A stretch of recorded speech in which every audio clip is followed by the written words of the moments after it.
শুদ্ধ মিলিয়েই মানুষ। আপনি যখন ভুল করেন আপনার বিবেক তখন ঘুমিয়ে থাকে। যদি কেউ না জানে তো বিবেক জানে আপনি কত বড় ভুল করেছেন। পরিবার, সমাজ, রাষ্ট্র আপনাকে শাস্তি না দিলেও বিবেক আপনাকে প্রতি মুহূর্তেই শাস্তি দিচ্ছে। তবে দাঁড়ান বিবেকের আদালতে, সত্য আপনার শক্তি হোক। নির্ভয়ে বলুন কি ভুল করেছেন আপনি, কেন করেছেন, কোন পাপের শাস্তি আপনার বিবেক আপনাকে দিচ্ছে। আপনার সত্য বলার সাহস হাজার হাজার ভুলের জন্ম থামিয়ে দেবে। সাহস আছে সত্য বলার? তবে আপনার জন্যেই যাহা বলিব সত্য বলিব। টিমকে নিয়ে হাজির হয়ে গেছে। আমার টিমে রয়েছে আরজে সুমন এবং সাউন্ড এডিটর মঞ্জু। এবং আরজে সুমনের কাছ থেকে আমি প্রথমেই জেনে নিতে চাই কে রয়েছে আজকে যাহা বলিব সত্য বলিবর মঞ্চে। একটা মানুষ হিসেবে তার মধ্যে যে গুণাবলীগুলো রয়েছে সেগুলো আমরা খুব সংক্ষিপ্তভাবে আরজে সুমনের কাছ থেকে জেনে নেব। আরজে সুমন। যাহা বলিব সত্য বলিব।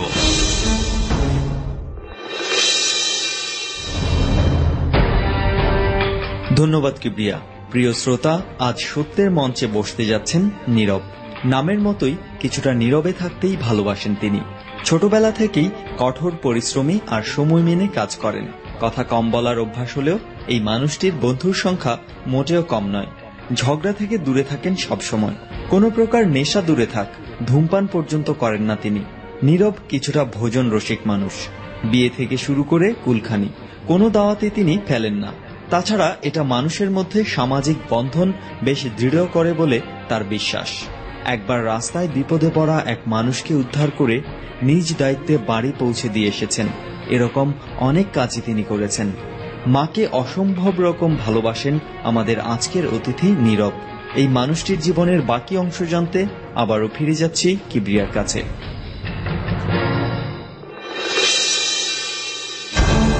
যাহা বলিব সত্য বলিব।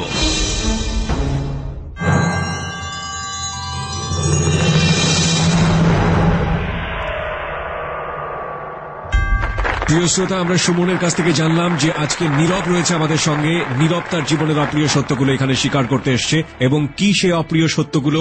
অনুষ্ঠানে নিজের জীবনের এই যে গূঢ় সত্য, যে অপরাধ বোধ এবং ভুল, সেগুলো লাখো মানুষের সামনে স্বীকার করতে এসছেন। আমি স্বীকার করতে চাই এই জন্যই আমার সবচেয়ে বেশি খারাপ লাগে যে মানুষ টাকা দিয়ে খারাপ ওষুধ কিনে খাচ্ছে। আমার বিবেকের তাড়না করে। আমি নিজেই বিক্রি করি এইগুলা। আমার সবসময় মনে হয়েছে যে এইগুলা খাইলে মানুষ অসুস্থ হচ্ছে। আমার বাবা মা তো অসুস্থ হইতে পারে, সেও তো এগুলা কিনে খাচ্ছে। হয়তো আমি বিক্রি করতেছি এই জায়গায়, এগুলা গ্রামে যায় সে কিনে খাচ্ছে। এই জন্য আমি চাই যে এটা ফাঁস করে দিতে। তার মানে আপনি বলছেন যে আপনি ভেজাল ওষুধ বিক্রি করেন? ওকে, প্রিয় শ্রোতা, আমরা এখানে এমন একজনকে পেয়েছি যিনি স্বীকার করতে এসছেন যে তিনি ভেজাল ওষুধ বিক্রি করেন। এবং এই ভেজাল ওষুধের কতটা ভয়াবহ হতে পারে আপনারা নিশ্চয়ই জানেন। কিন্তু প্রশ্ন হচ্ছে যে ভেজাল ওষুধ যেটা তিনি বিক্রি করেন সেটার জন্যই কি তিনি আজকে শুধুমাত্র যাহা বলিব সত্য বলিবতে এসছেন, নাকি আরো অনেক কারণ রয়েছে? এবং যে কারণগুলো আজকে এখন পর্যন্ত আমরা জানি না। শুধু একটা কারণ আমরা জানি যে বাজারে যে ভেজাল ওষুধ পাওয়া যায় সেই ওষুধের বিপণনকারী ক্রেতা বা বিক্রেতা আমরা যাই বলি না কেন, তিনি হচ্ছেন তাদের মধ্যে একজন। এবং যিনি আজকে গুমরটা ফাঁস করে দেবেন যে বাজারে এই যে ভেজাল ওষুধ যেগুলো আমরা সাধারণ ক্রেতা যারা আছি তারা বুঝতে পারি না, তারা কিভাবে বুঝবো, এবং একই সাথে তার যে অপরাধ বোধ বা বিবেক বোধ সেটা আজকে তিনি অনুষ্ঠানের মাধ্যমে লাখো শ্রোতার কাছে প্রকাশ করবেন। আমরা চলে যেতে চাই তা করতে চান? ছোটবেলা থেকে শুরু করতে। তার মানে আপনি ব্যাকগ্রাউন্ড থেকে শুরু করতে চাচ্ছেন। প্রিয় শ্রোতা, আমরা ঢুকে যাচ্ছি যাহা বলিব সত্য বলিবর মূল পর্বে।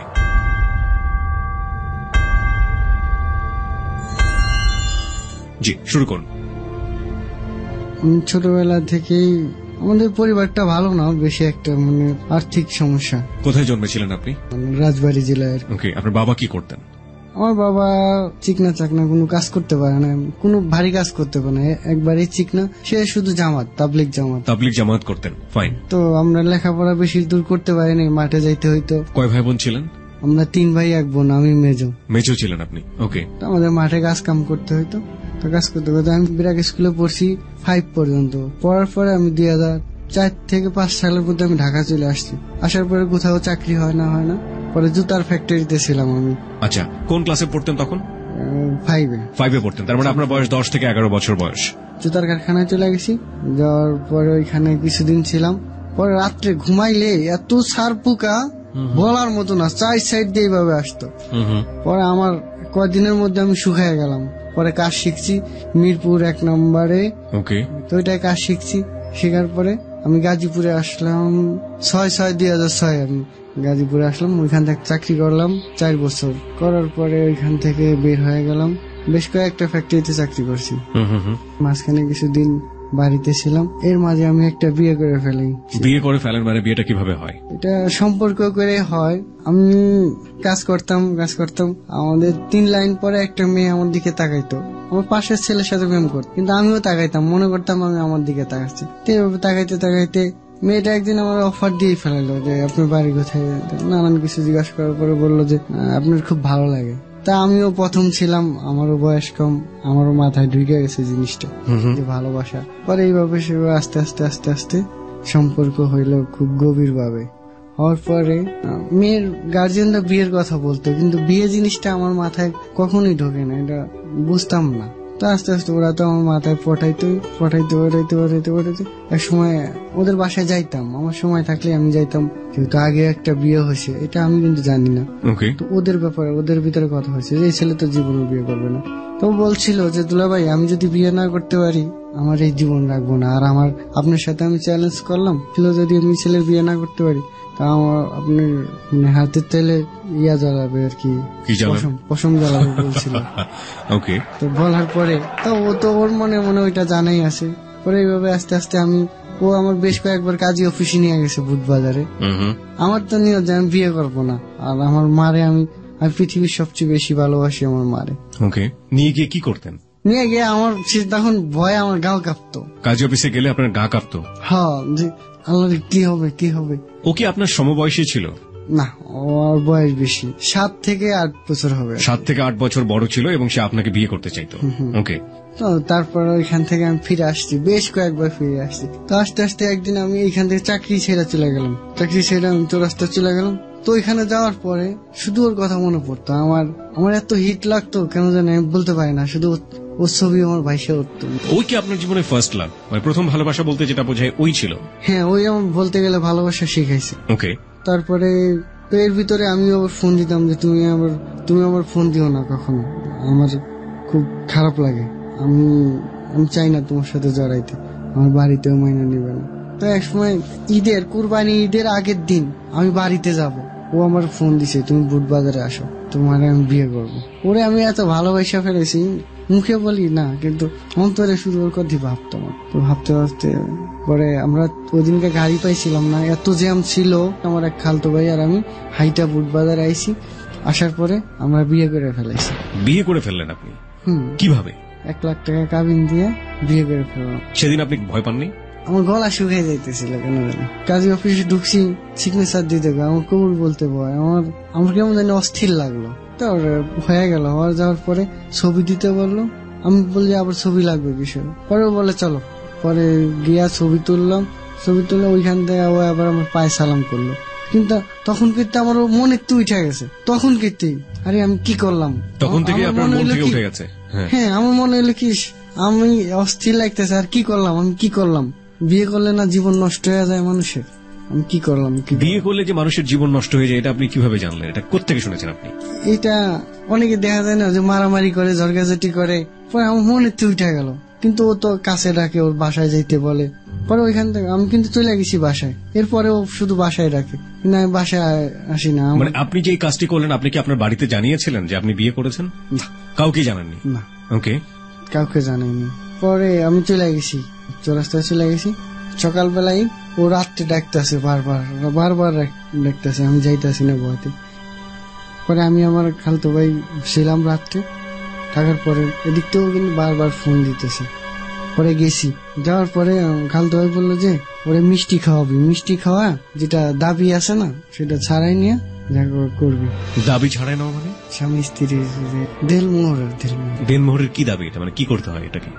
এইটা খাওয়া ফিজিক্যালি রিলেশন করতে হয়। তাহলে দেনমোহর হয়ে গেল? হ্যাঁ, আমার খালতো ভাই শিখাই দিল এটা। আপনার খালতো ভাই আপনাকে বললো যে মিষ্টি খাওয়া এই ধরনের রিলেশন করে ফেলে দেনমোহর কমপ্লিট? এইটা খাওয়া বলবা কি যে তুমি এটা মুখে দিয়ে বলবা কি তুমি দেনমোহরের দাবি ছেড়ে দিও। আচ্ছা। তারপর আপনার স্ত্রী কি বললো? তো সে বললো সমস্যা নাই, আমি ছেড়ে দিলাম দেনমোহরের দাবি। তো হয়ে গেল। এটা একটা মোটামুটি একটা হিডেন একটা রেওয়াজ হয়ে গেছে সোসাইটিতে, যেটা সম্পূর্ণরূপে রিলিজিয়াস্টিক জায়গাটা থেকে আমি যতদূর জানি, আমার ক্ষুদ্র জ্ঞানে যতটুকু বলে, সম্পূর্ণরূপে অবৈধ এবং এই দাবি ছেড়ে ছুড়ে দেওয়ার কোনো নিয়ম আমার জানা মতে নেই। এই জিনিসটা করা উচিত। ওকে ফাইন, আপনি এটা করলেন, তারপর ওইখানে তখনই বাড়িতে চলে গেলাম। হুম, বাড়িতে যাওয়ার পরে ওদিনকার রাত্রে আমার এত পেট ব্যথা, আমার কোনোদিন পেট ব্যথা ওঠেনি। হুম, তো এর ভিতরে ও আবার ফোন দিছে। ফোন দেওয়ার পরে আমার দাদি রিসিভ করছে। পরে আমার দাদি বললো যে ও কই, তো বলছে ওর তো পেটের ব্যথা। আমারও অস্থির লাগতেছে, এই জন্য ফোন দিছে। আপনার দাদি জানতো এই মেয়েটা সম্পর্কে? না। ওকে। তো বলছে যে অস্থির লাগতেছে মানে, ও তোমার কি হয় যে তোমার অস্থির লাগে, তোমার মায়া লাগে? স্বামী লাগে, সে তো অস্থির লাগবে। তা আমার দাদি আমার মার কাছে বলে দিছে। পরে মা তো হাউ করে কান্দে উঠছে, বাবা কি করলি তুই? আমি বলছি মা কিছু না, মিথ্যা কথা, দাদি ভুল শুনছে। তা মারও বুঝাইছি, মা বুঝছে, তুমি আমার প্রতি বিশ্বাস রেখো। আমিও চাইছিলাম ব্যাপারটা যা হবার তো হয়ে গেছে, এমনই গোপন থাকবে, আমি আসবো যাব। কিন্তু না, ঢাকায় আসার পরে ওরা দেখি চাপ দিচ্ছে, ওর ভাই, ওর দুলাভাই, ওরা আমারও চাপ দিচ্ছে রুম নেওয়ার জন্য। ও আমার বলতেছে দেখো আমরা দুজন একসাথে থাকলে, নানান কথা বলতেছে। তা আমার মাঝে মাঝে ভালো লাগতো, আবার মাঝে মাঝে দূর বাজে চিন্তা। কিন্তু না, ওরা দেখি চাপই দেয়। আমারও আবার মন চায় যে বেতন ছুটি হয়েছে আমি একটু যাই, ঘুরে আসি। এইভাবে যাইতে যাইতে ওরা আমার না জানা রুমই নিয়ে ফেলাইলো। পরে সেই রুমে আমার থাকতেই হবে।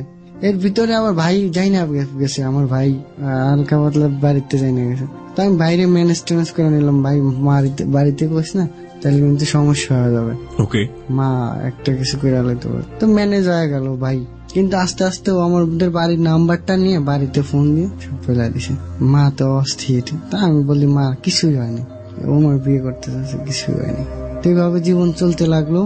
আমার আবার কিছুদিন ভাল লাগতো না ওরে, আসলে কেমন জানি সবার ব্যাপারে নাকি জানি না।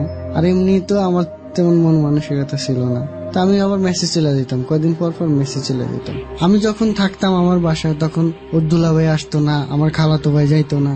কিন্তু আমি যখন চলে যেতাম তখনই আসতো। তো এমন আসতো, আমি একদিন রাত 12টা বাজে আসলাম, আসা দেখি আমার পাশের একটা রুমের ছেলে, ভাই আপনি 12:15 বাজে আমার বাসায়, আমার ঘরে। কয়ে আসলাম ভাই, আপনি আসবেন আমি শুনছি। আমি কই আমি তো ফোন টোন দিইনি, থাক আমি এড়াই গেলাম ব্যাপার। তারপরে দেখি কয়দিন পর ফোন কিনছে, আমারে না জানাই।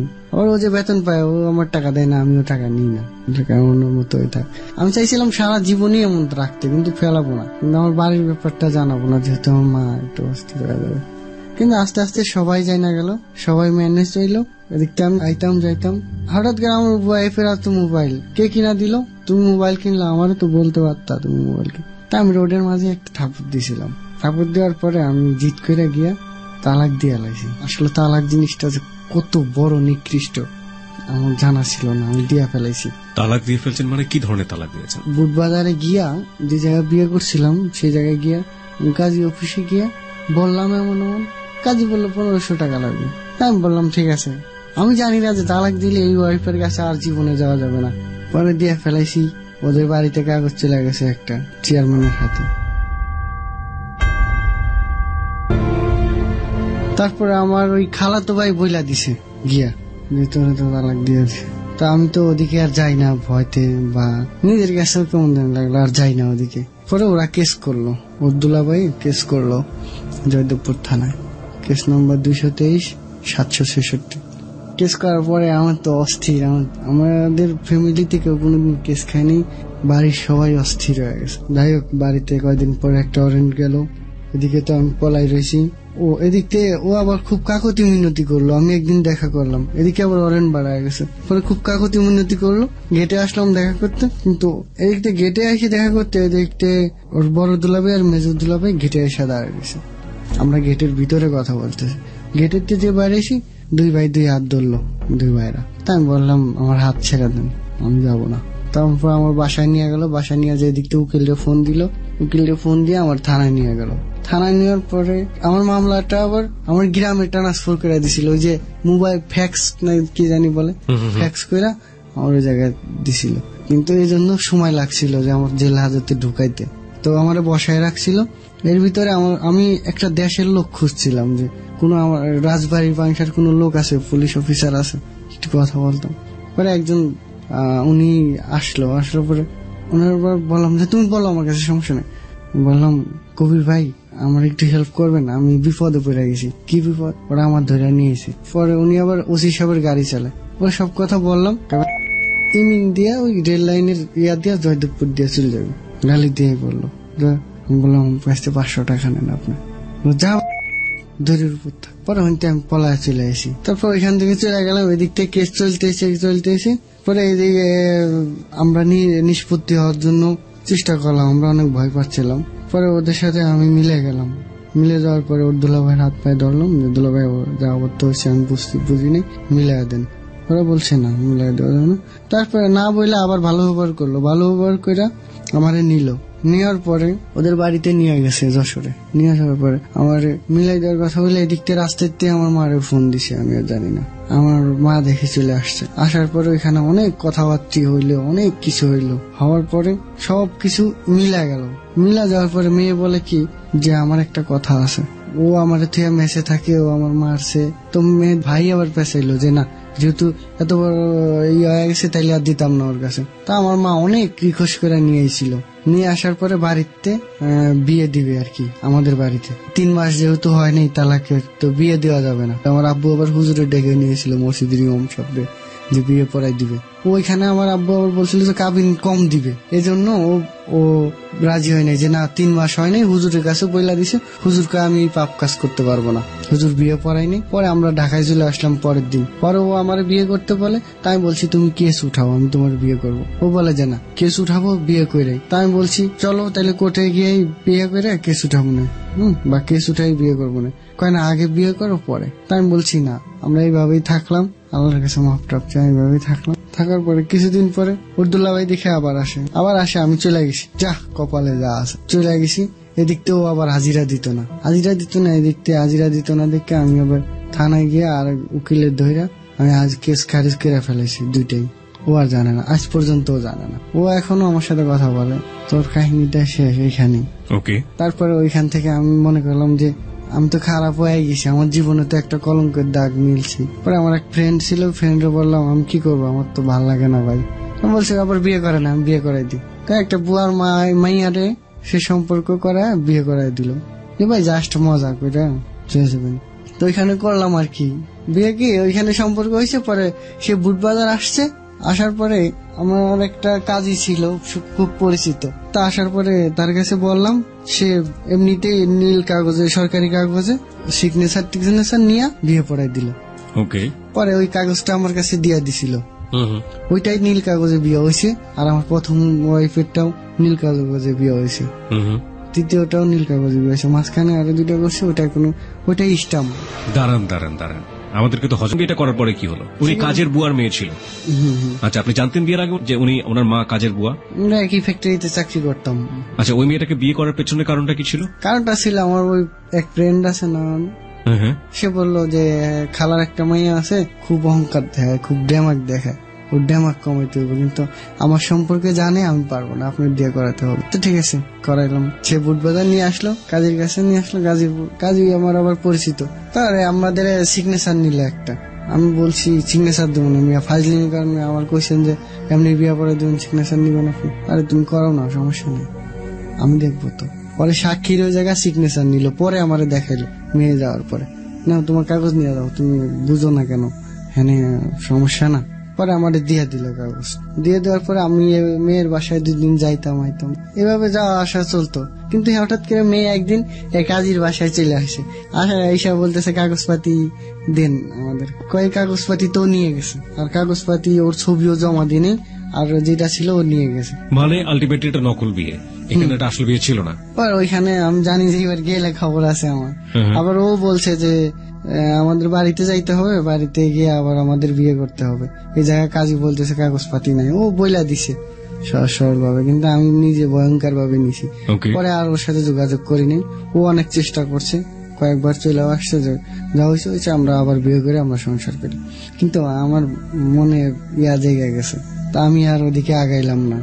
অনেক পরে আমি আবার চাকরি করতেছি। এর ভিতরে একদিন আমার আরেক ফ্রেন্ড ছিল, ওরে নিয়ে বাসা খুঁজতে গেছিলাম।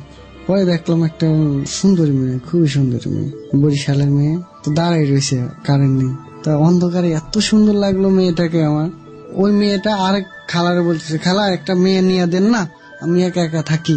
তা আমি ভাবলাম মেয়েটা একা থাকে, আর তখন আমি একটু চালাক হয়ে গেছি, মেয়েদের সম্পর্কে একটু ভালো বুঝি, চালাক হয়ে গেছি। তারপরে আমি চাই না রাখলাম, আপা আপনি কোন বাসায় থাকেন? এই বাসায়, দেখি আমার কেউ দিতে পারি কিনা। পরে আমি 2-3 দিন পরে আমি সেই বাসায় গিয়া খোঁজ নিছি মেয়ে অফিসে। পরে আরেকদিন গেছি, গিয়া পাইছি, আপা চিনছেন আমারে? সালাম টালাম দিয়া, না তো চিনি নি, ওই যে জসিমের সাথে আসছিলাম, আপনি একটা মেয়ের কথা বলছিলেন, তো আমি একটা মেয়ে দিতেছি। আসলে মেয়ে বাদ আমার আপনি ভালো হয়ে গেছে, খুব ভালো লাগছে, কি করলে বিশ্বাস করবেন। তো মেয়ে বলছিল যে আসলে আমার বিয়ে হয়েছিল, কিন্তু আমি শারীরিক সমস্যা। কি শারীরিক সমস্যা বলেন? তো বলে না পরে আমি একদিন চলে গেছি, আরেকদিন এসে বলেন, সে বলছে যে আমার ফিজিক্যালি রিলেশন আমি করতে পারি না। আমি বিশ্বাস করলাম না, এত সুন্দর মেয়ে সব না করার পরে একদিন ধরছি, পরে ওই দিন ফিজিক্যাল রিলেশন হয়ে গেল। আসলে ওনার ফিজিক্যালি সমস্যা, খুবই সমস্যা, কিন্তু মেয়েটার এত সুন্দর ব্যবহার, 5 ওয়াক্ত নামাজ কালাম পরে, আমার অন্য চারদিক ভালো লেগে গেল। তা আমিও মেসে থাকি, আমার খাওয়া থাকার কষ্ট, তা আমরা বললাম, ও বললো যে আমরা অন্য জায়গায় বাসা নিয়ে থাকি। তা আমরা অন্য জায়গায় বাসা নিয়ে থাকলাম। ওইখানে আমি ওর সাথে অনলি 15 দিন থাকছি। থাকার পরে আমি দেখি আমার কোথাও যাইতে দেয় না। আসলে আমি খারাপ ছিলাম না, আমি কোথাও যাইতে দেয় না।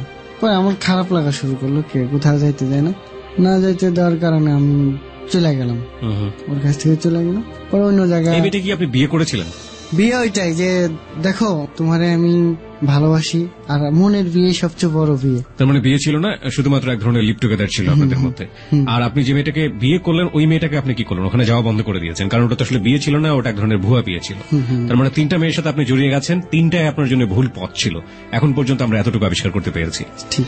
তারপর পরে এখানে দেখলাম যে এখানে সমস্যা। পরে মাসে একবার আসতাম, ও ফোন দিয়ে নিয়ে আসতো, স্বামী স্ত্রী হিসাবে এক জায়গায় রুম নিছিল। পরে আমি মাসে একবার আসতাম। পরে দেখলাম ওর কাছে থাকলে আমার অসুখ হয়ে যায়, ওর হইতো না, ওর জন্মের কোনো জিনিস হয় না, এর জন্য অসুখ হয়ে যেত, আমার দুর্বল হয়ে যেতাম। পরে আমি আর আইতাম না। পরে মেয়ে এইখান থেকে টাকা চলে গেল, চিটাগাং চলে গেল, আর কথাবার্তা হয় না। তো অনেকদিন পরে ইদানিং কল দেয়, মাঝে মাঝে, ভালো আছি, তুমি কি আমার মাফ করে দিছো? তুমি কি আমার মাফ করছো কিনা বলো? আসলে আমি তো অন্যায় করছি, আমি মাফ করে কি? তারপরও আমি অন্যায় করছি, আমি বলো ঠিক আছে আমি মাফ করে দিচ্ছি, তুমিও মাফ করে দিও। ঠিক আছে, বন্ধু ভাইবা কথা বলতে বললো, ওকে। তো শেষ, এটার কাহিনী শেষ। পর আমি তো বিআরটিসিতে চাকরি করি, আমার ডিউটি চেঞ্জ আসলো টঙ্গী বাজারে আসার পরে এখানে বেশ কয়েকদিন ডিউটি করলাম। ডিউটি করার পরে দেখি তো খুবই সুন্দর 2টা মেয়ে বাড়িতে যাবে। তা আমার পিছনে আবার কাপড়ের দোকান বসতো হকাররা। তো ওরা আমাদের সাথে পরিচিত ছিল। তো বললো, দোস্ত ওরা তো তোমার কাছে টিকিট নিবে, তুমি অফার দিয়া দাও। বিআরটিসিতে আপনি চাকরি করতেন সেই সময়? বিআরটিসিতে আপনি জয়েন করলেন কিভাবে? জয়েন করছি আমরা ডেইলি বেসিক হিসাবে, কেজুয়াল আর কি, মানে বেসরকারি ভাবে। কি করতেন আপনি? আমি কাউন্টারে চাকরি করতাম। কাউন্টারে কি কাজ করতেন? কাউন্টারে টিকিট দিতাম। কাউন্টারে টিকিট দিতেন না টিকিট বিক্রি করতেন? টিকিট বিক্রি করতাম। মানে আপনি যারা প্যাসেঞ্জার হবে তাদেরকে টিকিট বিক্রি করতেন? ডিভাইস ছিল, ডিভাইস থেকে টিকিট বের করে দিতাম। ওকে, তার মানে প্রিয় শ্রোতা বুঝতেই পারছেন যে বিআরটিসির কাউন্টারে যেসব ওই যে মেশিনগুলো দেখেন আপনারা, যারা কাউন্টারে বসে থাকে মেশিনগুলোতে, ওখান থেকে আসলে টিকিটগুলো আমরা কিনে থাকি। সাধারণত যারা বাসের যাত্রী আছেন তারা নিশ্চয়ই বুঝতে পারবেন। আপনি ওই মেশিনটা সংগ্রহ করলেন কোথেকে, বা বিআরটিসি থেকে? বিআরটিসির গাড়ি NIF এর মেশিন। ওকে, কিন্তু আপনি কিভাবে ওই ব্যবসাটা পেলেন? ওইটা পাইলাম অফিসের মাধ্যমে, কাগজপাতি জমা দিয়া 1 মাস ঘুরা ঘুষমুষ দিয়া পরে চাকরি নিছি। ওকে, 125 টাকা হাজিরা। 125 টাকা হাজিরা মানে প্রতিদিন 125 টাকা করে দিবে। আচ্ছা, বেতনও ঠিক মতো দেয় না, 3-4 মাস পর। টিকিটের টাকাটা সম্পূর্ণ তারা নিয়ে নেয়? হ্যাঁ, টিকিটের টাকাটা পুরোটাই তারা নিয়ে নেয়। আর পার ডেলি 125 টাকা করে দিবে। আপনার লাভ? তাও ওটা মাস শেষে দেয়। আপনার লাভ কি? টিকিটের কোনো পার্সেন্টেজ আপনি পান? এমনি যদি টিকিট বিক্রি করে অফিসিয়ালি আপনাদের কোনো পার্সেন্টেজ দেয় না? অফিসিয়ালি পার্সেন্টেজ দেয় না। আমার বেতন নেই, কিন্তু এখানে আমাদের কিছু আছে। ওকে, কিছু আছে, সেটাতে সে জায়গাটা আমি পড়ে যাচ্ছি। ফাইন। তার মানে ওই সময়টাতে 2টা মেয়ের সাথে আপনার কাউন্টারে দাঁড়িয়ে আছে, 2টো মেয়ে অনেক সুন্দর, বাড়ি যাবে, সেই কথাটা আপনি বলছিলেন। আপন 2 বোন। তো ওরা বললো, দোস্ত তুমি তো পারবা কথা বলতে। কারা বললো? ওই আমার পিছনে যে হকাররা বসলো। ওকে। আমার দ্বারা সম্ভব না ভাই, আমি সাদা মানুষ, আমার দ্বারা সম্ভব না। আরে তুমি বলো, তোমার কিছু বললে তো আমরা আসি। তো আমি টিকিট দিলাম, যে আপা কোথায় যাবেন? বললো আমরা যাত্রাবাড়ি যাবো। আমি বললাম এখান থেকে গুলিস্তান গেলে হবে? হ্যাঁ হবে। তো নেন 2টা টিকিট নেন। তো এইখান থেকে টিকিট 35 টাকা করে, আমি 2টা টিকিট 10 টাকা ধরা দিলাম, টাকা কিন্তু 70 টাকায় নিয়েছি। 10 টাকা 2টা টিকিট বের করে একটা নাম্বার লেখছি, আমার নাম্বারটা লেখা দিয়া দিছি, আমাকে আপু ফোন করেন, তো দিয়া দিছি। এখান থেকে কিন্তু আমার দুর্নীতি হয়ে গেল। দাঁড়ান 10 টাকার টিকিট দিয়ে আপনি 70 টাকায় নিয়েছেন তাদের কাছ থেকে। তারপরে আবার একটা 10টার ভিতরে 10 টাকা 2টা টিকিট দিছি, তারপর আবার একটা রেখা দিছি, একটারে সিরা 2 ভাগ করে 2 জনের রাতে দিয়ে দিছি, আর একটা রেখা দিছি। নীরবের কাছেই সরাসরি ফিরে যেতে চাই। নীরব, যে প্রসঙ্গে আপনি ছিলেন, আপনি বলছিলেন যে 70 টাকার টিকিট, সেখানে 70 টাকার টিকিটের জায়গায় আপনি বিক্রি করলেন 20 টাকার টিকিট দেখালেন তাই, এবং সেখানে 10 টাকার টিকিট আপনি রেখে দিলেন, আবার 10 টাকার টিকিট ছিঁড়ে ফেললেন। টিকিট নিয়ে একটা জটিলতা আমি দেখলাম, পেছনে একটা নাম্বার দিয়ে বললেন যে আপু ফোন দিয়েন। নাম্বারের জায়গায় আমি পরে আসতে চাই, তার আগে আপনি আমাকে টিকিট নিয়ে বলেন তো টিকিটের সাথে আসলে এই ব্যাপারগুলো কি? আসলে আমাদের বেতন ছিল মাত্র 125 টাকা পার ডে। হ্যাঁ, আবার যদি কোনোদিন বন্ধ থাকতো, গাড়ি না চলতো, দিত না, হাজিরা দিত না। সরকারি ব্যাপার সেবা তো চুরির কারখানা। 125 টাকা মাসে দিত 3-4 মাস পরে। এই অপেক্ষায় থাকলে বউ ভোলামান বাজো, নিজেও বাঁচতে পারবো না, চলতে পারবো না। ওকে। তো এখানে সবাই চুরি করতো, সবাই করতো। দেখা যাচ্ছে 5 জন লোক যাচ্ছে, একসাথে টিকিট নিল, গুলিস্তান যাবে 35 টাকা করে টিকিট, তা আমরা ওই জায়গা 10 টাকার টিকিট বের করতাম 5টা, পরে বলতাম কি একজনের হাতে রাখেন, গাড়ি আসুক টিকিট দিচ্ছি। গাড়ি যখন আসতো, উঠেন, লাস্টের জনের কাছে টিকিট দিচ্ছি, ওনার কাছে 2টা বা 1টা টিকিট ছিঁড়া 2-3 ভাগ করে দিয়ে দিতাম, বাকিটা রেখে দিতাম। এদিকে কিন্তু 35 টাকার টিকিট আমি ঠিকই বের করছি। সেইভাবে হয়তো পরে দেখতাম এই জায়গায় ইনকাম ভালো না। কিন্তু ওখানে তো চেকাররা থাকে, বিআরটিসিতে চেকাররা থাকে, হেল্পাররা থাকে, তারা তো চেক করবে। এই জায়গা ডিউটি কার, এই জায়গা ডিউটি কার অমুকে, ঠিক আছে, এই জায়গা কি তুমি? হ্যালো, হ্যাঁ বস আমি। ঠিক আছে, দেখা করো। দেখা করা মানে টাকা। এই জায়গায় আপনি কিছু টিকিট পাইছি, না পাইলেও বাসায় শুয়ে থাকেও টিকিট না পাইলেও, হ্যাঁ পাইছি কিছু টিকিট, বস আমরা একা খাই, আপনাকে দেই না, আহেন না কে আপনারা, আইলেই তো পাইবেন, আপনার লেগে রেখা থুছি বস। কত টাকা রোজগার হতে হবে দিনে? এই জায়গা বেশি হইতো না, এই জায়গা 500, 1000, 2000 এমন হইতো। পরে আমি ডিউটি চেঞ্জ করে আসলাম উত্তর আজমপুর। এই জায়গায় আসলাম, এই জায়গা প্রতিদিন 50, 60, 30, 40 হাজার টাকা সেল হইতো। ওকে। অনেক যাত্রী, এসি ছিল, নন এসি ছিল, এই জায়গা অনেক যাত্রী। তো এই জায়গা প্রচুর ইনকাম। টিকিট নিয়ে এখানে আবার টিকিট দিয়ে দিতে হইতো হাতে। এই জায়গা তো সব শিক্ষিত। তো কয়দিন পরিচয় হইলাম সবার সাথে, যেহেতু টিকিট রাখবো, পরিচয় হইতাম। সবাই আসলে মামা ভালো আছেন, ভালো আছেন। যাত্রীরাও চোর, যাইবো ফার্ম গেট কাটে আপনার এই যে বনানীর টিকিট, মহাখালীর টিকিট দেখতে আমরা 2 নম্বরে করতাম, ওরাও 2 নম্বরই করতো। আর জানতো, সবাই জানতো। তো উঠার সময় সবার সাথে তো পরিচয় হয়ে গেছে, উঠার সময় টিকিট নিয়ে নিতাম, হাতে নিয়ে বাস। এদিক থেকে কিন্তু আমার আস্তাটা রেখা দিছি, এদিক থেকে দিয়ে দিছি, হাতে একটা শব্দ দিতে, শিরা শব্দ দিয়ে দিতাম। এদিকতে যাত্রীরা তো চালকেরা গাড়িতে উঠতেছে, হ্যাঁ আবার আমার জন্য টেকেল দেওয়ার জন্য একজন লোক থাকতো, উপরে সার মার আছে কিনা, হ্যাঁ দেখতো, আমরা একজন মারতাম বা আমি দেখতাম, হ্যাঁ মারতো, ভাই উঠেন উঠেন উঠেন, চালু যান, সিটে বসেন, হরিজরি করে উঠাই দিতাম। তো দেখা যাচ্ছে দিন শেষে 15-20 হাজার টাকা হয়ে গেছে, এই ধান্দার টাকা। পরে আমরা এখানে ভাগ করতাম, ভাগ করে স্যারের 1 ভাগ অফিসারের। স্যাররা আবার ফোন দিত, হ্যাঁ কে কে ডিউটিতে আছে? স্যার আমরা 3 জন আছি। ঠিক আছে, দেখা করো, তোমাকে না দেখলে ভালো লাগে না, মানে প্রতিদিন দেখা মানে প্রতিদিন টাকা। আর কয়েকটা পোলাপান আছে কাজের না, ওরা ওগো দিয়া কাম হয় না, তোমাকে ভালো লাগে, তোমরা আইসো, ডিউটি কোন জায়গা লাগবো বলো, মানে কোন জায়গা ধান্দা বেশি হইব, কোন জায়গা ডিউটি লাগবো বলো। তোমরা কয়েকটা পোলাপান আছো আমার জানের গান, স্যাররা বলতো, পুরো বড় বড় অফিসাররা। ওকে। আমার নামে কত রিপোর্ট গেছে, ঠিক আছে দেখুন, এই পর্যন্ত সে তো ঘুষ খাইছে, সে দেখবে কি। এই যে আপনি 15,000 টাকার কথা বললেন, যে দিন শেষে 15,000 টাকা আপনার 2 নম্বরই পথে ইনকাম হলো, এই 15,000 টাকার ভাগ বাটোয়ারা কিভাবে হতো? ভাগ বাটোয়ার আমি কাউন্টারে যে কজন থাকতাম সমান সমান। কিন্তু আপনি তো বলেন অফিসারকেও দিতে হতো, সবাই কারা কারা খেত এই টাকাটা? মনে করেন 4 ভাগ হইতো এইখানে টাকাটা। আচ্ছা, 4 ভাগ হইতো, আমরা কাউন্টারে 2 জন থাকতাম, আর 1 ভাগ অফিসারে, আর 1 ভাগ যে রোডে যারা চেকার ওরা থাকে, ওদের দিয়ে কিছু টাকা, সামান্য কিছু, ওরা রোডে টিকিট পায়, এই কাউন্টারে টিকিট পাইলে কিছু হবে। আপনি পার্সেন্টেজ বলেন, 15,000 টাকা একদিন আপনি রোজগার করেছেন, এভাবে কিভাবে আপনি ডিস্ট্রিবিউট করবেন? আমি সবচেয়ে বেশি নিব। কত নিবেন আপনি 15,000 থেকে?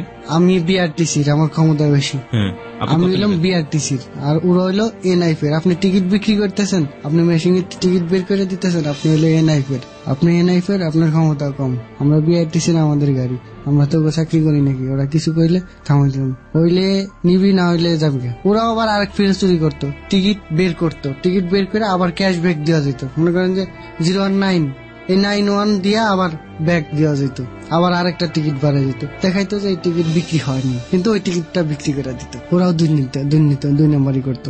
আচ্ছা স্যাররে 500, অফিসাররে আচ্ছা 500, চেকার গো 3-4 জন চেকার থাকে, সবাই 200 করে 100 করে মোবাইলে পাঠিয়ে দিতাম। সকালে প্রতিদিন রুচিতে খাইতাম আমরা 500-700 টাকা খাইতাম, এই জায়গা 4-5 টাকা করে মুরগি খাইতাম, কিন্তু বিল আসতে একটার। ওরাও 2 নম্বরই করতো, ওদেরও টাকা দিয়ে দিতাম। বিল লেখাচ্ছে একটার, যে জয়টা খাইতে পারি খা, সমস্যা নেই, কিন্তু বিলও এসতেছে একটার। কাউন্টার বলতেছে 200 টাকা আছে, 150 টাকা আছে, এরকম বলতেছে। তো এইভাবে খাইতাম প্রতিদিন। অফিসাররা আসলে খাওয়াইতাম। 15,000 টাকার মানে ম্যাক্সিমাম টাকা তো আপনার পকেটে চাইতো? হ্যাঁ, আমার 2 জনের পকেটে আসতো। 2 জনকে সমান ভাগে ভাগ করে নিতেন? পরে এই জায়গাতে শুনলাম এয়ারপোর্টে আরো যাত্রী বেশি হয়, ওই জায়গা আরো ইনকাম, ওই জায়গায় নিত্য নতুন যাত্রীরা, এই জায়গা ডিউটি নিলাম। এই জায়গা দেখলাম ভালো, খুব ভালো ইনকাম হচ্ছে। টিকিট তো আপনারা দিতেন না, মানে টিকিট আলটিমেটলি আপনি কাউন্টারের ভিতরে যে থাকতো সে দিত। হ্যাঁ, আর আমরা বাইরেতে চেক করে দিতাম, উঠাইতাম গাড়িতে। আপনি তো গাড়িতে থাকতেন না, আলটিমেটলি ওখানে জাস্ট খালি গাড়ির সাথে ওই জিনিসটা করতেন? হ্যাঁ, আমরা গাড়িতে উঠাই দিতাম যাত্রী, গাড়ি দাঁড়া করে উঠাই দিতাম আর সিগনেচার দিয়ে দিতাম। টিকিটের টাকা তো রাখতো সেই ব্যক্তিটা যারা টিকিট দিচ্ছে, তাহলে টাকা আপনার কাছে আসবে কিভাবে? আমরা কয়টা টিকিট দিচ্ছি ও আবার বিক্রি করতেছে।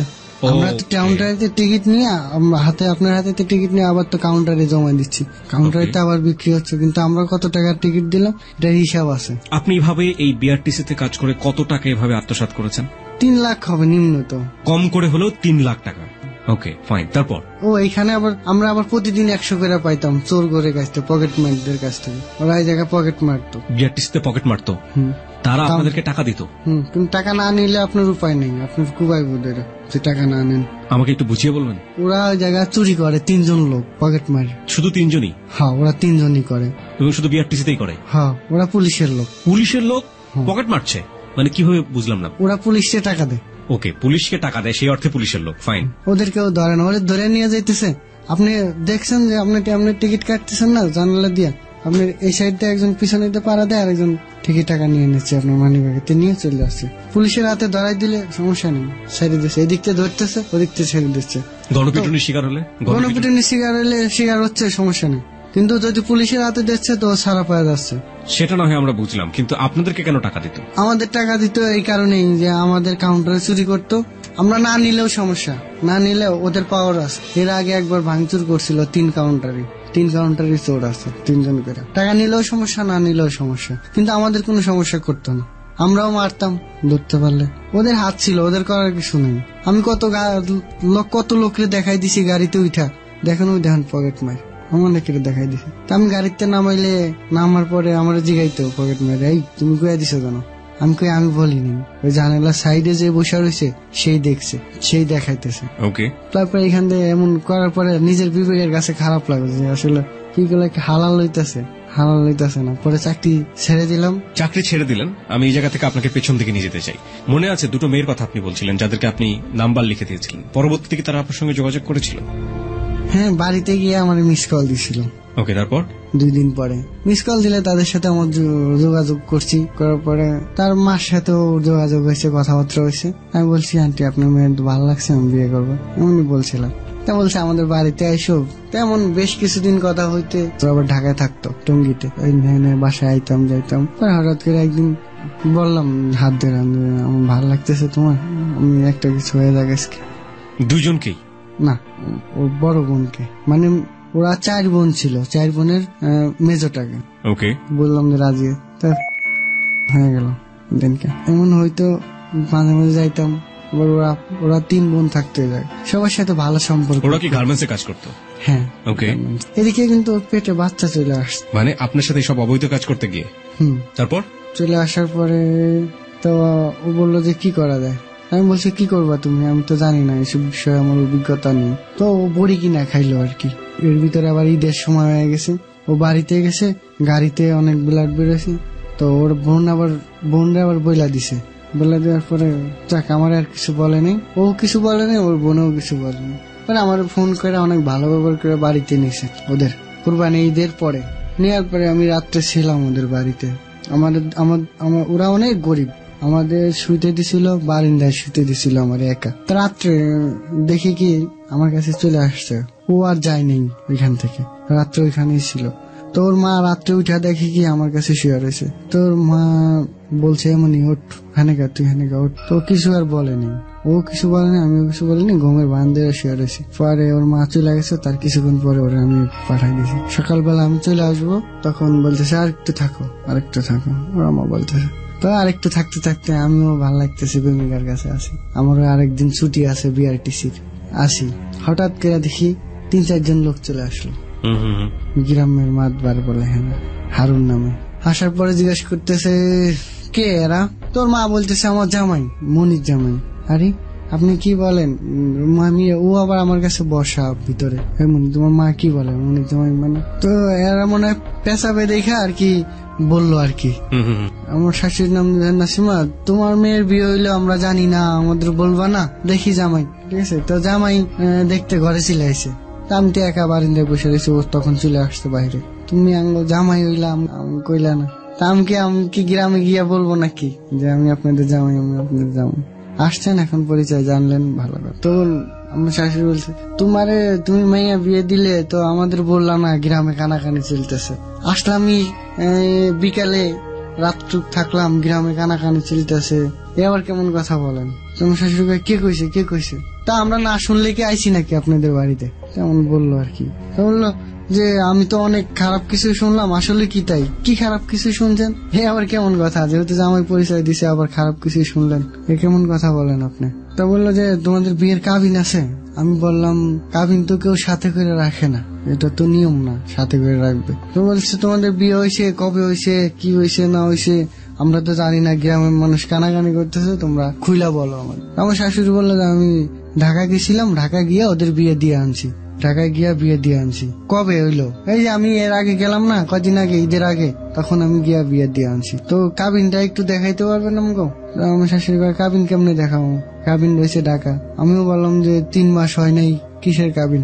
কাবিন তো 3 মাস না হইলে বাড়ায় না। তো বললো যে ঢাকায় গেলে দেখাইতে পারবেন? আমি বলছি হ্যাঁ, ঢাকা গেলে দেখাইতে পারবো। আমাকে তো ঢাকায় আনলে আমার সাথে আর পারবে না। আর আমিও অনেক যে আমার শাশুড়ি পেঁচাইতেছে জিনিসটা, বিয়ের কথা বলে ফেলাইছি ডাইরেক্টলি, এটাও আমার মাথায় একটু খেলছে। তা আমি বললাম যে হ্যাঁ ঢাকায় গেলে দেখানো যাবে, আসেন ঢাকায়, কবে আসবেন? চলো আজকেই যাবো, আমরা 6-7 জন আজকেই যাবো। তো আরেকজন বলে যে 6-7 জন গেলে কত খরচ পড়বে? 2-3 হাজার টাকা মতো। ওর চাচা বললো, ওর মেজো চাচা, 2-3 হাজার টাকা মতো লাগবে। আবার ওর বড় চাচা একজন, উনি মাতবার না কি জানি। কার বড় চাচা? মানে যে মেয়েটাকে নিয়ে আপনার সাথে আপন চাচতো বড় চাচা আর কি। ওকে। সে বললো যে 3-4 হাজার টাকা হইলে তো এখানেই বিয়ে পড়ান যায়। তাই আমি বলছি আপনারা বিয়ে একবার হয়েছে, যেহেতু মেয়ের মা বললো, সেখানে তো সন্দেহের কিছু নেই, আপনারা পেঁচাচ্ছেন কেন? আসলে কি আমার কি হেউ করতে চাচ্ছেন আপনারা? তা বললো আসলে আমরা করতে চাচ্ছি না, গ্রামের লোক একটু কেমন জানি, ওদের যেহেতু বাপ নেই, তো তুমিও একা এই বাড়িতে আসো, এই বাড়িতে শুধু মেয়ে, এই জন্য ব্যাপারটা একটু ইয়ে হয়ে যাচ্ছে আর কি। এবং সে দেখেন, আপনার যে জায়গায় বিয়ের কথা বলে সে জায়গায় পেঁচানোর কোনো প্রশ্নই ওঠে না। কেন পেঁচাচ্ছেন? আমি এখন চলে যাবো, আমার যেতে দেন। দাঁড়াও বাবা, একটু বসো, আমার সাথে একটু কথা বলি। তা আসলে গ্রামের মানুষ কাবিন দেখতে চাচ্ছে, সন্দেহ করছে, আমি কি করবা তোমরা? আমি বলি যে এনে আমার কিছু করার নেই, আপনারা কি করতে চাচ্ছেন? আমি বলছি দেখেন আপনারা কিন্তু আমার হেউ করতেছেন, বারবার হেউ করতেছেন কেন? এখানে কাবিন চাচ্ছে সবাইকে, আমি তো দেখতেছি আপনারাই চাচ্ছেন, আপনারা পেঁচাইতেছেন কেন? পেঁচাইতেছেন মেয়ের মারে ডাকতেন তো মেয়ের মা আসলো। এই ওনারা কি বলতেছে, ওনারা কে? আমি তো চিনি না। হেরা গ্রামের মাতবার, হেরা আইসে কাবিন দেখতে, তো কাবিন দেখবে। আমি কই কাবিন কই পাবো? কাবিন তো ঢাকায়, আপনিও বলেন। আমি হেরা মানতেছে না। তোমার না মানলে কি করার আছে, ঢাকায় চলেন। তো ঠিক আছে ঢাকায় যাবো। হ্যাঁ ঢাকায় গেলে 3-4 হাজার টাকা খরচ হবে, হ্যাঁ বিয়ে পরে দেব। এর ভিতর দিয়ে কাজীরে ফোন দিয়া দিছে, ইলিয়াস কাজী। পরে জানলাম যে ইলিয়াস কাজীর ফোন দিয়ে দিছে। ইলিয়াস কাজী ঘন্টার খানিকের ভিতরে চলে আসবে, তোমরা বসো। আসলে এনে ব্যাপারটা আমাদের কিছু করার নেই, এনে ব্যাপারটা কেমন জানি, ওদের বাপ নাই বাড়িতে, একটা ছেলে মানুষ নেই, এই জন্য গ্রামের মানুষ মাইনে নিতেছে না, এই জন্য বাবা তোমাকে বিয়ে পড়াই দিতেছি।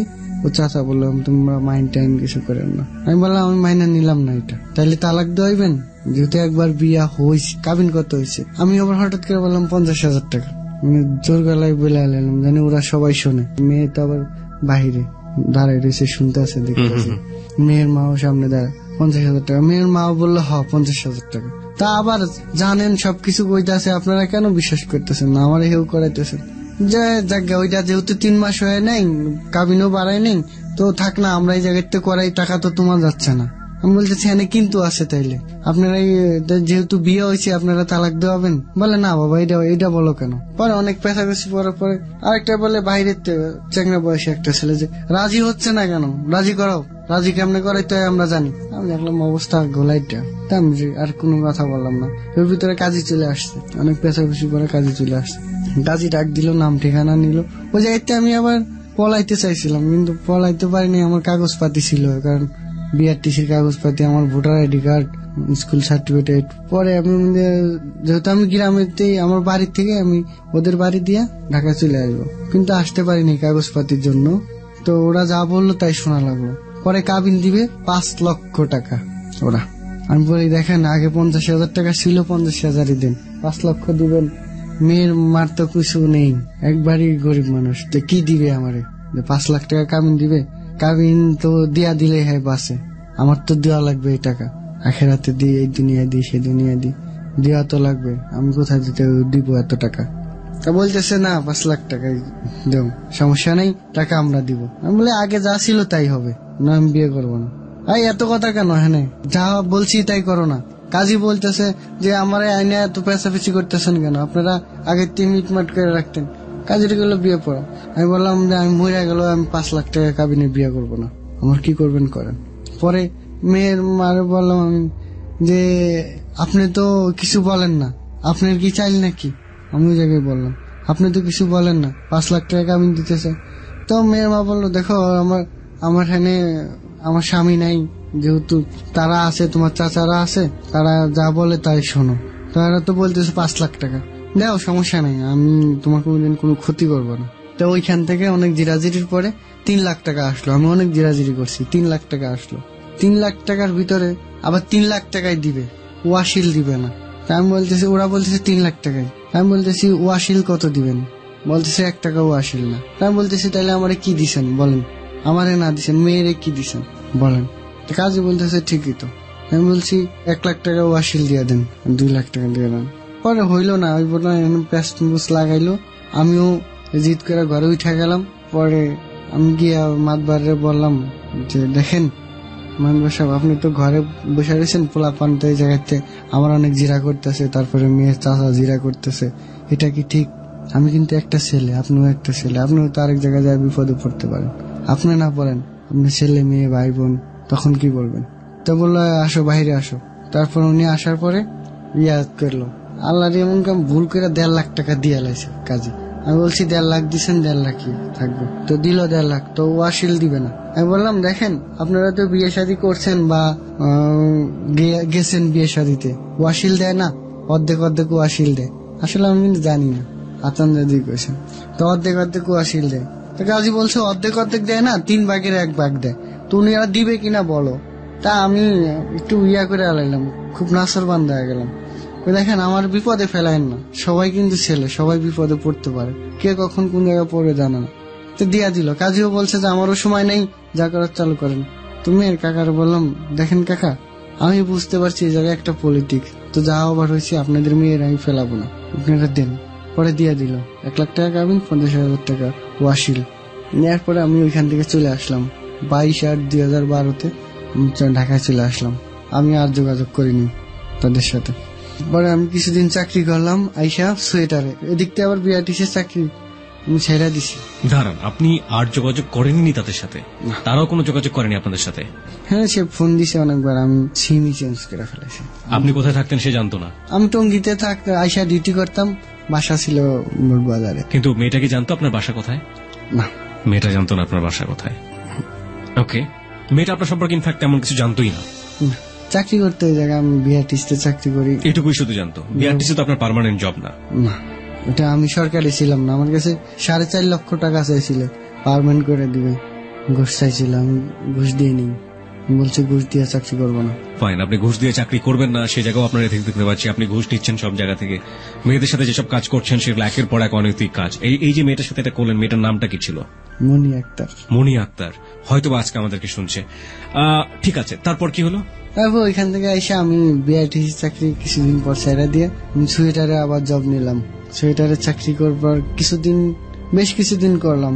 করার পরে এই যে 6 মাস কাজ থাকে সোয়েটারে, 6 মাস কাজ থাকে না। তারপরে আবার এই যে আপনি একের পর এক মেয়েদের সাথে ভাবে জড়িয়ে যাচ্ছেন, মেয়েদেরকে বিয়ে করছেন, কোনোটাতে বিয়ে করতে বাধ্য হচ্ছেন, কোনোটাতে লিভ টুগেদার করছেন, এই যে ব্যাপারগুলো, এগুলো কি আপনার ফ্যামিলি জানতো? না, একটাও না। প্রথমটা জানো, শুধু প্রথমটা জানতো, এর পরের যেগুলো আপনি জড়িয়ে গেছেন সেগুলোর কিচ্ছু আপনার ফ্যামিলি জানতো না। ওকে ফাইন, তারপর আমি এই জায়গায় আবার চাকরি নিলাম। চাকরি করতে করতে বেশ কিছুদিন চাকরি করলাম। পরে দেখলাম 6 মাস কাজ থাকে, 6 মাস কাজ থাকে না।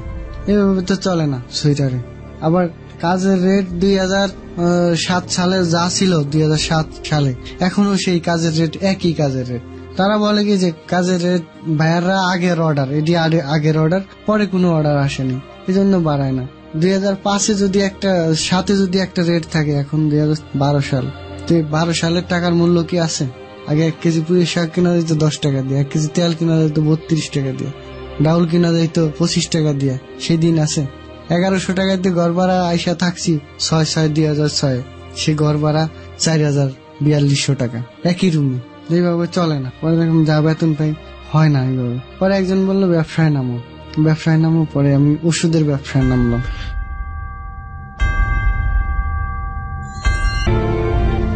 আমার বাসার সামনে এক চাচা ছিল, তো না মাঝে মাঝে দাঁড়াইতাম, তো উনি বলতো বাবা তুমি কি করো?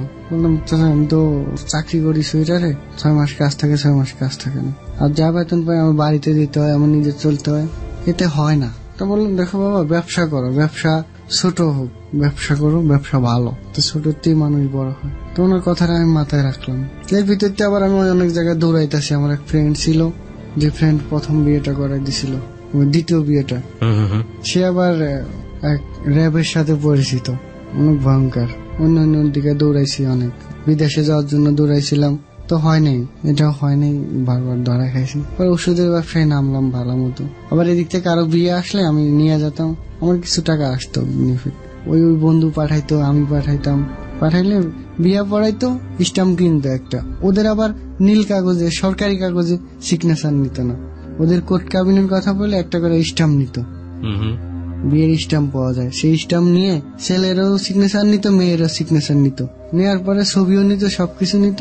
পরে এই দিকতে আবার নিয়ে চলে আসতো। বিয়ে শেষ, মেয়েও গেটের থেকে বের হয়েছে, সে এদিক থেকে দিয়ে দিছে, কাগজপাতি দিয়ে দিছে। এই জন্য আমরা বেনিফিট পেতাম, 4000-5000 করে টাকা নিতাম ওইখান থেকে। সবগুলা ভুয়া বিয়ে। কোথায় পড়াতেন এটা? বোর্ড বাজার, গাজীপুর বোর্ড বাজার। ইয়ার ভিতরেই, আপনার ইউনিয়ন পরিষদের ভিতরেই। ওকে। ইয়া পাইছিল, একটা ভলিউম পাইছিল। কিসের ভলিউম? বিয়ের ভলিউম। এগুলো দিয়ে সব মানে এই ফেক বিয়েগুলো এগুলো পড়ানো হতো। ওকে। তেমন করাইতো। আমি আবার বলে দিতাম ফোন করে, ভাই একজন লোক পাঠাচ্ছেন, এই করবেন, কাগজপাতি কিন্তু সঙ্গে সঙ্গে দিয়ে দিবেন। তো ঠিক আছে, মেয়ে বাড়াইতো, ছেলের হাতে দিয়ে দিত পিছন দিয়া কাগজ। ফোন থেকে কিছু টাকা আসতো। পরে ভাবলাম না, এডি খারাপ হইতেছে, না এডি করা যাবে না। ছেলেরা আপনার সঙ্গে যোগাযোগ করতো কিভাবে, যে ছেলেগুলো বিয়ে করতে চাইতো? কয়েকজন বন্ধু জানতো যে আমার সাথে ভালো একজন খাতির আছে, আমারই শুধু দেয়, আর কারো দেয়। এই বন্ধুদের নেটওয়ার্কের মাধ্যমে আসতো। ছেলেদের উদ্দেশ্য কি থাকতো এই ছেলেগুলোর, আপনার জানা আছে? জানি না, এখনো উসমান সংসার করতেছে কিনা, রাজু করতেছে কিনা, রায়হান করতেছে কিনা, আমার বসের ভাই, বসের মামা, উনি সংসার করতেছে কিনা আমার জানা নাই। এগুলো সবই হচ্ছে ভুয়া বিয়ে। হ্যাঁ, আমার দেওয়া। ওখানে তো একটা নিশ্চয়ই মৌলানাও থাকতো, কাজী কি বিয়েটা পড়াতেন? হ্যাঁ, বিয়ে শাদী সবকিছু হইতো, সবকিছুই ওকে, কিন্তু কাগজ হইতো না। মানে সবকিছু হতো, মানে রিলিজিয়াসটিক হইতে সবকিছু হতো, সবকিছু হইতো, এবং কাগজটা আলটিমেটলি একটা ভুয়া কাগজ থাকতো। মানে পুরো বিয়েটা তো ভুয়া করা হচ্ছে। কারো ক্ষমতা নেই আর যে বাইর করবো, ডকুমেন্টসটা নিয়ে নিতাম। ডকুমেন্টসটা আমার ঘরে অনেকগুলো আছে। কতগুলো বিয়ে পড়েছেন আপনি এরকম? আমার ঘরে নিম্নত 12টা কাগজ আছে, নিম্নত। এই 12 জনকে আপনি ধরনের ফেক বিয়েতে সহযোগিতা করেছেন, তারও তো অধিক আছে, কাজ তো করেছেন আরো বেশি। কত পেতেন এই পার্সেন্টেজ? দিত ওরা যা খুশি তা দিত, আমার 500-1000 করে দিয়ে দিত। 500-1000 টাকার বিনিময়ে একটা মানুষের জীবন নষ্ট। আসলে মেয়েরাও চাইতো, মেয়েরাও চাইতো ফেক বিয়ে হোক না, মানে কাগজপাতি নিতে আসতো না মেয়েরা, আর কোনদিন যদি আসতো দিয়ে দিতাম। আমি একটা মেয়ের কাগজপাতি আমার বলছিল, ভাই আমার কাগজটা দিয়ে দিলে ভালো হতো। আমি বলছিলাম, আপা আপনার তো কাগজপাতি হয় নাই, তো এই আছে ওই ছেলের ভোটার আইডি কার্ড, আপনার জন্ম নিবন্ধন কার্ড, সবকিছু আছে, দিয়ে দিলাম, আপনারা নিয়ে যান। আসলে হয়নি, ও চাই নাই, এই জন্য হয়নি। ওকে, হ্যাঁ, যে প্রসঙ্গে আপনি বলছিলেন যে আপনি ওষুধের প্রসঙ্গে ছিলেন। তো তারপরে আস্তে আস্তে আমি ওষুধের ব্যবসায় কিভাবে যোগ? সব ছেড়ে দিলাম, সব ছেড়ে দিয়ে সব চিন্তা বাদ আমার। আমি একটা কিছু করব, আমি বড় হব নিজের টাকা দিয়া। আমি কোনো খারাপ পথে যাইতে চাই না, যা করছি করছি, আল্লাহ মাফ করুক। ভালো পথে যাইতে চাই, ভালো কিছু আসুক, আল্লাহ ভালো কিছু মিলাই দাও। আল্লাহর কাছে কইতাম, আবার বেকার ছিলাম, নামাজ টামাজ পড়ে আল্লাহর কাছে কইতাম, আল্লাহ তুমি একটা কিছু করে দাও, মিলাই দাও একটা কিছু। তো ওই চাচার মাধ্যমে, আরেকটা লোকের মাধ্যমে কয়েকটা ওষুধের নাম লেখা আমি মিট ফুডের থেকে ওষুধ নিয়ে আসলাম। মিট ফুড, এই যে মিট ফুড, এখান থেকে ওষুধ নিয়ে যাচ্ছি। প্রথম দিনই পুলিশ ধরলো আসার সময়। দাঁড়ান, আমি একটু থামাচ্ছি আপনাকে।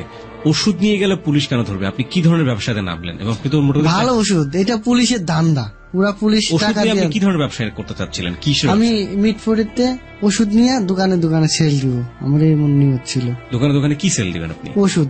কেন দোকানে দোকানে? তো মানে আপনি এখানে কি সেলস কর্মকর্তা? সেলস। মিট ফুড থেকে আপনি কি ধরনের ওষুধ কিনলেন? ওখানে কি ভালো ওষুধ, সব ভালো ওষুধ। ওখানে কি ওষুধের ফ্যাক্টরি?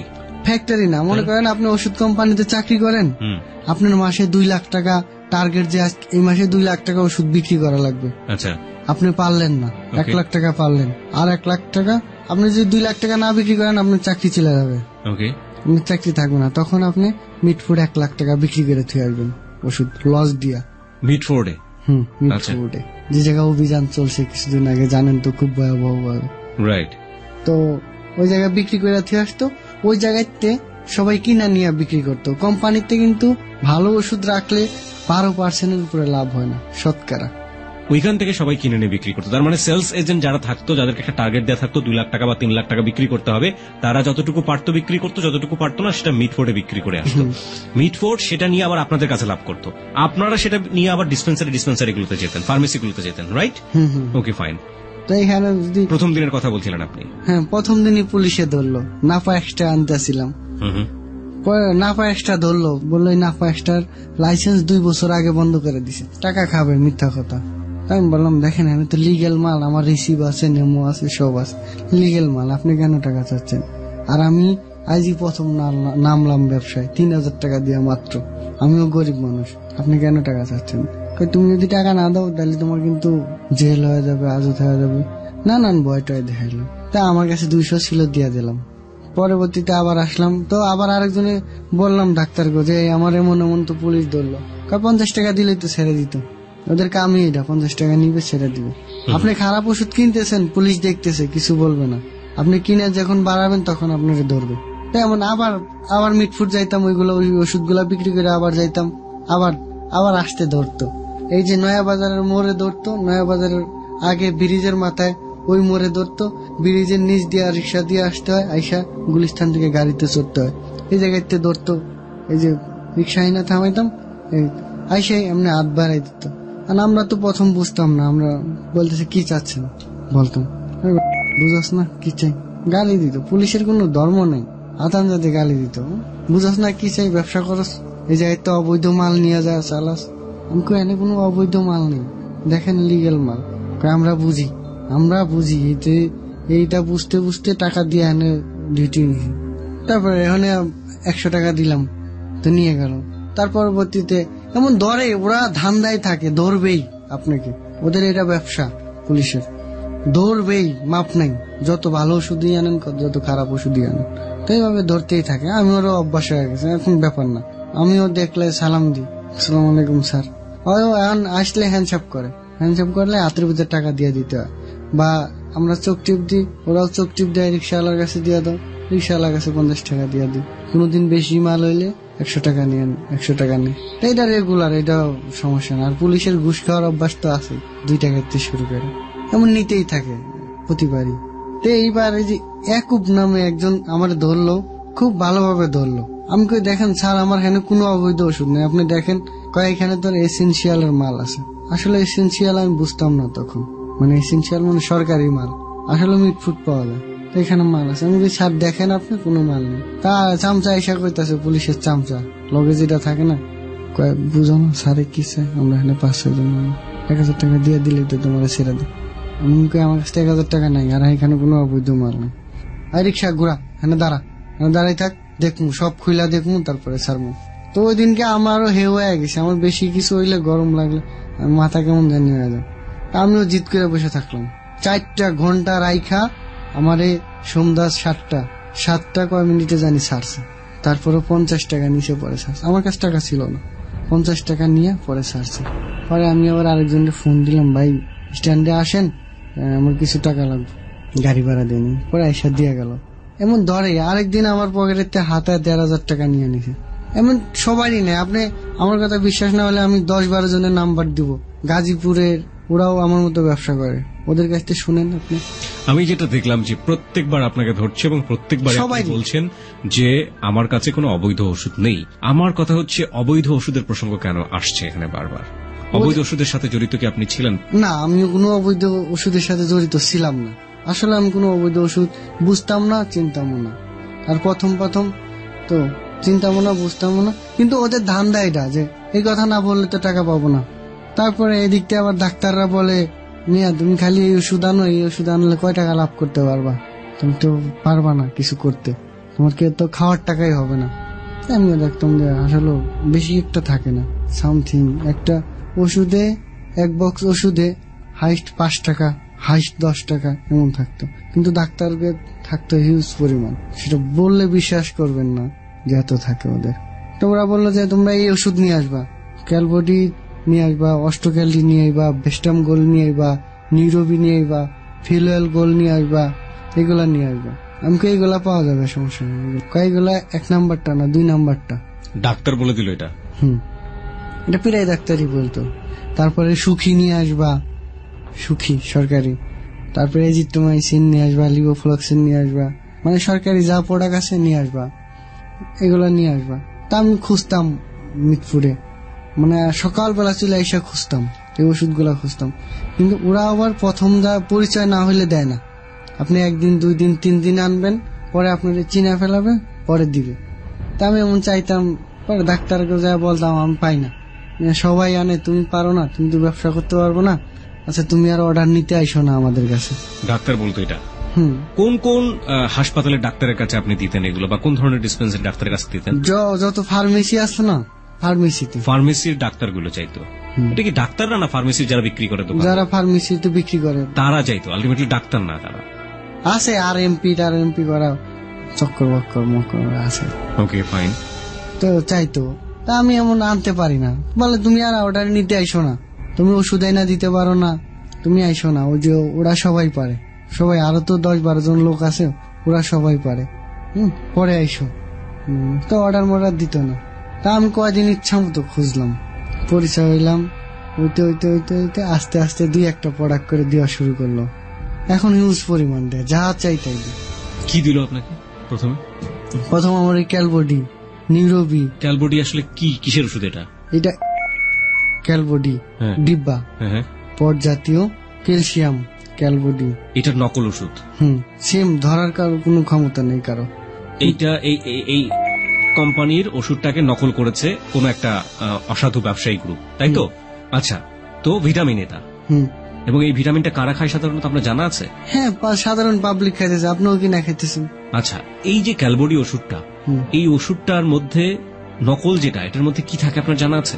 আপনার উপর দিয়া ধরার কোনো ক্ষমতা নাই, আপনি সবকিছু সেম, কিন্তু ভিতরে সাধারণ একটা ট্যাবলেট দেওয়া, সাধারণ, আপনার ক্ষতিও করবে না, 10 পয়সার উপকারও করবে না।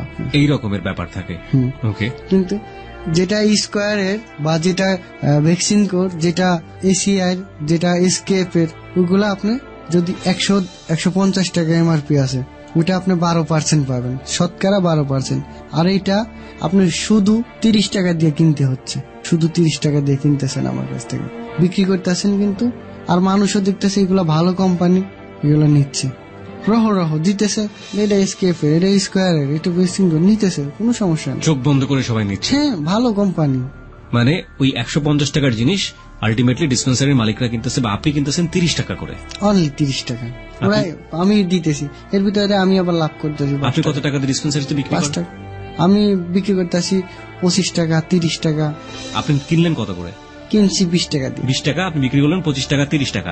ডিসপেন্সারি যে সে কি কত করে বিক্রি করতেছে? সে এমআরপি যা আছে তাই 150 টাকা আছে, 150 টাকা বিক্রি গার করছে। এমআরপি 180 টাকা আছে, 150 টাকা আছে। তার মানে অরিজিনাল ওষুধে তার লাভ হচ্ছে 10 থেকে 12 টাকা, কিন্তু এখানে তার লাভ হচ্ছে কয়েক গুণ বলতে পারি আমরা। মাই গড। ওকে, কিনলেন ক্যালবডি, তারপরে পরের দিন বললো তুমি তো শিখে গেছো আস্তে আস্তে, আজকে গিয়া অষ্টক্যালডি চাইবা। তো ভাই দিনকার দিলেন, ওই দিনকার চালাইলাম। আজকে আবার অর্ডার পড়ছে, পার্টি চাইছে। তো ঠিক আছে নাও, কয়টা লাগবে? বললাম 100। বললে এত দেওয়া যাবে না, তুমি তো নতুন, কম নাও, 50টা নাও। 50টা দিল। তা ওই দিনকাও নিয়ে দিলাম পার্টিরও। একজনের 10টা 20টা 30টা করে নিতেছে। আর এগুলা হিউজ পরিমাণ চালাচ্ছে গার্মেন্টস পার্টি। আর এইগুলা এই ওষুধগুলা সারা বাংলাদেশে আছে। এই জায়গাতে আপনার বইরা বইরা চলে যেতেছে, কার্টুন কইরা বাসের ছাদে কইরা বাসের ভিতরে চলে যেতেছে। ও বিকাশ করে টাকা পাঠাই দিতেছে, গ্রামের ডাক্তাররা এখান থেকে চলে যাচ্ছে, এখান থেকে মাল চলে যাচ্ছে। ওদের আবার নীতি আছে, মাল কম দেয় না, মাল কম দিবে না, যেহেতু টাকা পাইছে, যেহেতু ব্যবসা তো ওদের একদিনের না। পরে আরেকদিন বললো যে নিউরোবি নিয়ে আসবাই। নিউরোবি আনলাম। এটা কিসের ওষুধ? এটাও পট জাতীয়। সব আমি যা বলতেছি পট জাতীয়, ডিব্বা জাতীয়। ওকে। তো ওইটা নিলাম একদিন। পরে আবার বললো যে একদিন বেস্টাম গোল্ড নিয়ে আসবা। এগুলো সব ভিটামিন? বেস্টাম গোল্ড। তো ওইটাও নিলাম। তো এখন জানে পার্টিরা আমার কাছে এই ওষুধগুলা থাকে, তো আমার অর্ডার দিয়ে দেয়। এখন ফোন দিয়াই বলে আসো অর্ডার নিয়ে যাও, মাল আইনা দিয়ে নেবো। আমিও নেই, অর্ডার নিয়ে আইনা দিতেছি। এখন সবগুলাই 100 200 করে নিয়ে আসি। বেসিক কোন ডিফারেন্স কি আছে যে এটা আসল এটা নকল বোঝার কোন উপায় কি আছে? আছে, বেসিক বোঝার উপায় আছে, তাই তো? প্রিয় শ্রোতা, আমরা একটা পয়েন্ট এখানে পেলাম যে একজন যে বিপণনকারী, আমি ঠিক বলবো না যে একেবারে ওষুধ তৈরি হয় যেখানে সেখানকার সাথে সে জড়িত, কিন্তু সে নকল ওষুধ কেনে কোন একটা জায়গা থেকে এবং তারপরে সে ডিসপেন্সারি গুলোতে সেল করে। সেই জায়গাটিতে সে বলছে যে এগুলোকে আসল ওষুধ চেনার একটা উপায় আছে। বড় বড় নাম করা প্রতিষ্ঠানের নাম দিয়ে এই যে ওষুধগুলো তৈরি হচ্ছে, নকল ওষুধ, সেগুলো বাজারে আসছে এবং এগুলো কতটা ক্ষতি করতে পারে একটা মানুষের তা সহজেই কিন্তু অনুমান করা যায়। আমরা আজকে এমন একজনের কাছ থেকে এই উপায়টা জানবো যে আসল এবং নকল ওষুধ আপনি চিনবেন কি করে, যে এই ব্যবসার সাথে সরাসরি জড়িত। প্রিয় শ্রোতা, অনুষ্ঠানের এই ফাঁকে আমরা যোগাযোগ করেছিলাম একজন মেডিসিন বিশেষজ্ঞের সাথে, যিনি আমাদের অনুষ্ঠানে এই মুহূর্তে সাথে রয়েছেন। আমরা তার সঙ্গে একটু কথা বলার চেষ্টা করছি এবং কিছু গুরুত্বপূর্ণ বিষয় নিয়ে আমরা তার কাছ থেকে জানবো। এই মুহূর্তে আমাদের সঙ্গে রয়েছেন ঢাকা মেডিকেল কলেজের ডাক্তার প্রফেসর ডাক্তার রোবেদ আমিন। তিনি MBBS FCPS মেডিসিন। হ্যাঁ, আমরা তার সঙ্গে ফোনে কথা বলছি। আমরা প্রথমেই যে বিষয়টা আপনার কাছ থেকে জানতে চাই যে এই যে নকল ওষুধ বা ভেজাল ওষুধের ব্যাপারটা, এটা তো আগে থেকেই ছিল, অনেক আগে থেকেই আছে। তো আপনারা যখন প্রেসক্রিপশন দেন সেই সময় রোগীকে অ্যাওয়ার্ড করার কোনো ব্যাপার থাকে কিনা? একটা ডাক্তাররা যখন প্রেসক্রিপশন করে তখন ওষুধের ক্ষেত্রে ওনাদের যেটা খেয়াল থাকে যে ওষুধটা ওনারা নিচ্ছেন এটা তো বেসিক্যালি মার্কেটিং, যেটা আমরা জেনেরিক ওষুধ না লিখে সরাসরি কোম্পানিকে ওষুধ দেয়। ওই সময় যখন কোম্পানি দিয়ে ওষুধ লেখা হয়, ডাক্তাররা খেয়াল করেন যাতে ওষুধটা বেটার কোনো ফার্মাসিউটিক্যাল কোম্পানি হয়, যার কোয়ালিটি ড্রাগ বেটার থাকে। এটা সাধারণত ডাক্তাররা খেয়াল করে থাকেন আর কি। জি, আমরা যে জিনিসটা শুনলাম সেটা হচ্ছে যে নকল যখন হচ্ছে তখন কিন্তু ওই প্রমিনেন্ট কোম্পানির নামেই হচ্ছে এবং একইভাবে বাইরে থেকে দেখে বোঝার কোনো উপায় থাকে না। সেক্ষেত্রে আপনাদের টেকনিক্যালি কোনো সাজেশন থাকে কিনা যে ওষুধটাকে আসল বোঝার জন্য আপনি এই ধরনের কোনো পন্থা অবলম্বন করতে পারেন, বা সেটা আদৌ করা সম্ভব কিনা? এটার জন্য আসলে আপনারা যেটা বলছেন এটা খুব গুরুত্বপূর্ণ ব্যাপার। এই জন্য যে আমরা যখন প্রেসক্রিপশন দিয়ে দিচ্ছি এটা কিন্তু আবার ফিডব্যাক করার জন্য মাঝে মধ্যে ডাক্তারদের উচিত হবে প্রেসক্রিপশন সঙ্গে ওষুধটা দেখা। এই কারণটা আমি বলছি, এই জন্য যখন আমরা প্রেসক্রিপশন দিই আমরা দেখি যে অনেকগুলো রোগীকে ওই ওষুধ যখন দোকানে যায় তারা কিন্তু ওই ঠিক ওই নামের ওষুধটা না দিয়ে ডিফারেন্ট কোম্পানির ওষুধ দিয়ে দিচ্ছে। এখন আপনি যখন একটা ফার্মাসিউটিক্যাল কোম্পানির ওষুধ দিয়ে দিচ্ছেন, ওটার কোয়ালিটি সম্পর্কে কিন্তু ডাক্তার সাহেব ওয়াকিবহাল হয়েছেন বলে এটা লেখেন নাই, কিন্তু ওরা তো এটা খেয়াল করছে না। সেই জন্য রোগীরা তো ভ্রান্তির মধ্যে পড়ে যাচ্ছে। আমি আমার রোগীগুলোকে যখন আমি সাজেস্ট করি আপনি যদি ওষুধটা নেন একটু কষ্ট করে আমার কাছে আবার একটু আসতেন, তাতে আমি একটু রিচেক করে দেখতে পারি যে প্রেসক্রিপশন ওষুধ মিলছে কিনা। প্রায় ক্ষেত্রে কিন্তু আমরা দেখি যে আসলে মিলে না, এবং সেক্ষেত্রে ভেজাল ওষুধ অথবা একটা নিউ ওয়ার যেটা রিনাউন কোনো ফার্মাসিউটিক্যাল কোম্পানি না তাদের একটা ওষুধ আছে, চলে আসে, এটা হয়তো সে ধরনের লিটিগেশন থাকবে না। আমরা স্টোরি থেকে যেটা পেলাম যে উনি যেটা বললেন যে ভেজাল ওষুধ আসলে কোনো উপকারও করে না আবার কোনো ক্ষতিও করে না। আপনার জায়গাটা জায়গা থেকে আপনার ওপিনিয়নটা কি, ভেজাল ওষুধ কি আসলে কোনো ক্ষতি করতে পারে? অবশ্যই পারে। আমি শুধু মানে ওষুধ ঠিক না, এটা তো হোমিওপ্যাথ আছে, আপনি দেখবেন যে কবিরাজি ওষুধ আছে, অনেক ধরনের ওষুধ আছে। অ্যালোপ্যাথির বাইরে যদি আপনি যান, আপনি দেখবেন যে ইদার আমাদের বিভিন্ন জায়গায় যে যাত্রা পথে অনেক ধরনের বড়ি বিক্রি করে, আপনারা নামও শুনবেন। এবং হার্বাল অনেক প্রোডাক্ট গুলো আছে যেগুলো মানুষজন কিন্তু নিচ্ছে বিভিন্ন ধরনের ওষুধের জন্য। এখন ওইসব ওষুধগুলো খেয়ে আমাদের কাছে সরাসরি কিডনি ড্যামেজ হয়ে গেছে এমন রোগী আমরা পেয়েছি। খাওয়া তো সব জায়গায় হার্বাল প্রোডাক্ট গুলো চলছে, তাই না? আপনি দেখবেন যে বাসে মঞ্চে এখনো তো ওই ধরনের বড়ি নাম নিয়ে বিভিন্ন জায়গায় বিক্রি করতেছে। এবং এগুলা কিন্তু শুধুমাত্র যে ভেজাল ওষুধ তা না, এগুলো আপনার লিভারের সমস্যা করতেছে, কারো কারো কিডনি ড্যামেজ করে দিচ্ছে, বিগ প্রবলেম। এবং এই ভেজাল ওষুধের প্রতিটা উদাহরণ দিই, প্যারাসিটামলের একটা কেস আপনারা গত বেশি দিন আপনার মনে আছে কিনা মিডিয়াতে আসছিল, অনেকগুলো শিশু কিন্তু ওই ভেজাল প্যারাসিটামল সিরাপ খেয়ে মারা গেছিল। এবং এটা কিন্তু সব জায়গায় পেপারে আসছে। আরেকটা ওষুধের কথা বলি, আপনার পেপারে কথা বলছিল, হলো আমাদের ইঞ্জেকশন। ওই ইঞ্জেকশনও কোনো ভেজাল ছিল এবং সেটার কারণে পরবর্তী সময় দেখা যাচ্ছে যে ওষুধে একটা রোগীগুলো খারাপ হয়ে যায় এবং সাডেন ডেথ হয়। এই জন্য এটা কখনোই বলা যাবে না যে ভেজাল ওষুধে আসলে ক্ষতি করে না, এটা আমি বিশ্বাস করি। এবং একইভাবে একটা জিনিস খুবই অ্যালার্মিং, দেখা গেল যে আপনার প্রেসক্রিপশনে ওষুধটা ঠিক আছে কিন্তু ভেজাল ওষুধ খাওয়ার কারণে কোনো উপকার হলো না, সেক্ষেত্রে কিন্তু ডাক্তারের উপরও ব্লেম আসে অনেক সময়। এটা তো অনেক বড় সমস্যা। এবং এটার জন্য মূলত দায়ী হচ্ছে আপনার ওষুধের দোকানে যেসব যারা বসছেন তারা ওই ধরনের ওষুধটার দাম হয়তো কিছু কম, যেটা তারা বিক্রি করে দিচ্ছেন, অথবা কোম্পানির সঙ্গে তাদের সঙ্গে কোনো কিছু থাকতে পারে জানি না, কিন্তু তারা যে কাজটা করছেন এটা হলো যে এটা তো একই ওষুধ করে ভিন্ন কোম্পানি বলে দাম কম, এভাবে রোগীকে ভ্রান্ত ধারণার মধ্যে দিয়ে দিচ্ছেন। কিন্তু এর ফলে যেটা হচ্ছে রোগীর রোগ তো থাকছে না, বরঞ্চ কিছু ক্ষতি হচ্ছে তার, এবং উনি ডাক্তারের উপর কিন্তু ভরসা পাচ্ছেন না। রাইট, আপনাকে অনেক অনেক ধন্যবাদ আমাদেরকে সময় দেওয়ার জন্য। Thank you very much. অনেক অনেক ধন্যবাদ। প্রিয় শ্রোতা, আপনারা শুনলেন ঢাকা মেডিকেল কলেজের প্রফেসর ডক্টর রোবেদ আমিনের কথা। তিনি MBBS FCPS মেডিসিন। তার জীবনের অপ্রিয় সত্যগুলো স্বীকার করছে আপনাকে সচেতন করবার জন্য। যে ওষুধের কাছে আমরা যাই আমরা যখন খুব বিপদগ্রস্ত হই, আমরা যখন শারীরিকভাবে অসুস্থ হই এবং আমাদের যখন ওষুধ ছাড়া কোনো উপায় থাকে না, সেই ওষুধে যদি ভেজাল হয় তাহলে আমরা যাব কোথায়? এই প্রশ্নের হয়তোবা একটা সমাধান আজকের যাহা বলিব সত্য বলিব দিয়ে কিছুটা হলো মেলার চেষ্টা করবে। আমি যে প্রসঙ্গে আপনার কাছে ছিলাম যে আমি কিভাবে বুঝবো যে ওষুধগুলোর কথা আপনি বলছেন, এছাড়াও বিভিন্ন জায়গাতে বিভিন্নভাবে ওষুধ নকল হচ্ছে, আসল এবং নকল চেনার উপায়টা আসলে কি? আসলে ডিব্বা খুললেই, আপনি পটটা খুললেই দেখবেন যে ইসের গায়ে, ট্যাবলেটের গায়ে কোম্পানির নাম লেখা আছে কিনা, উপরে যে লেখাটা আছে ভিতরে সেই নাম লেখাটা আছে কিনা। বিশেষ করে আরেকটা যে ভিতরে দেখবেন যে একটা টুপলা আছে কিনা, সেটা ওষুধ নষ্ট করে না। যে টোপলাটার কথাও বলা হচ্ছে সেটা আসলে আর্দ্র, মানে শুষ্ক রাখার জন্য ব্যবহার করা হয় এবং এটার মাঝখানে একটু রাবারের মতো গুড়ি গুড়ি গুড়ি গুড়ি থাকে, যেগুলো পানিতে পড়লে অনেক বেশি ফুলে যায়। এক্স্যাক্টলি, বুঝতে পেরেছি। হ্যাঁ, এটা আছে কিনা? হ্যাঁ, এটা আছে কিনা। আর দেখবেন যে ট্যাবলেটের গায়ে নাম লেখা আছে কিনা। কোম্পানির নাম লেখা থাকবে না ওষুধের নাম লেখা থাকবে? কোম্পানির নাম মানে যে কোম্পানি থেকে কিনছি সেই কোম্পানি। দেখা যাচ্ছে কি যে এসকেপ কোম্পানি উপরে লেখা, ট্যাবলেটের উপরে SK+F লেখা থাকবে। স্কয়ার কোম্পানির লেখা থাকলে স্কয়ার কোম্পানির উপরে লেখা থাকলে ভিতরে ট্যাবলেটেরও স্কয়ার লেখা থাকবে। ভ্যাকসিন করো একই লেখা থাকবে, 3 অক্ষর 4 অক্ষর প্রথমে লেখা থাকবে। ওকে, একই অবস্থা। এটাই একমাত্র চেনার উপায়। হ্যাঁ, আবার ভিতরে ওই ইয়াটাও দেখবেন যে যেটা নষ্ট করে না, ওইটাও দেখা লাগবে। এই দুটো এগুলো ভেজাল ওষুধে থাকে না? ভেজাল ওষুধে এই দুটা জিনিস থাকে না। আপনি এখন পর্যন্ত পাননি? ডিব্বার ভিতরে না।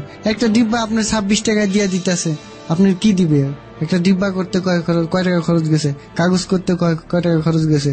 তারা কোম্পানি একটা মুখা লাগাইতেছে, আমার বললো যে একটা মুখা লাগাইতেছে 1 টাকা করে নিতেছে, তারা 1 টাকা করে দিতেছে।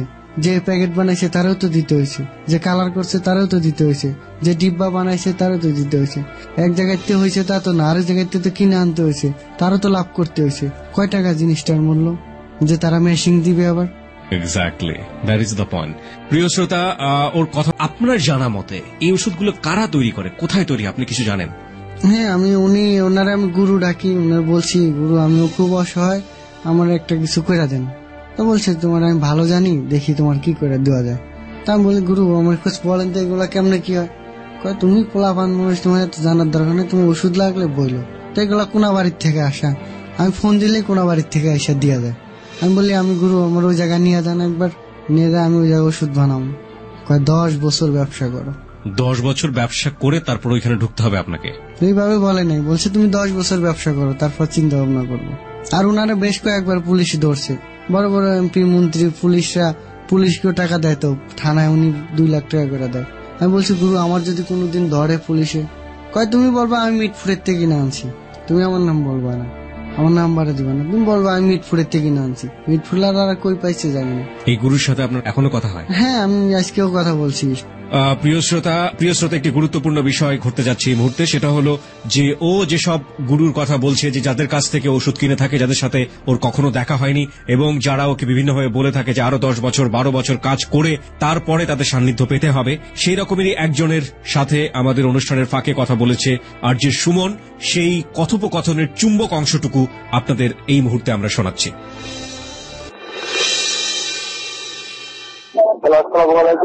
ওয়ালাইকুম আসসালাম ভাই, ভালো আছেন? ভাই বড় বাড়ির থেকে বলছিলাম, বরিশাল ফার্মেসি। কিছু মাল লাগবে। এই ক্যালবডি ধরেন, ফিলওয়েল গোল্ড, এগুলো আছে না? এই ধরেন 20টা 2 নাম্বারটা কিন্তু। আচ্ছা, কালকে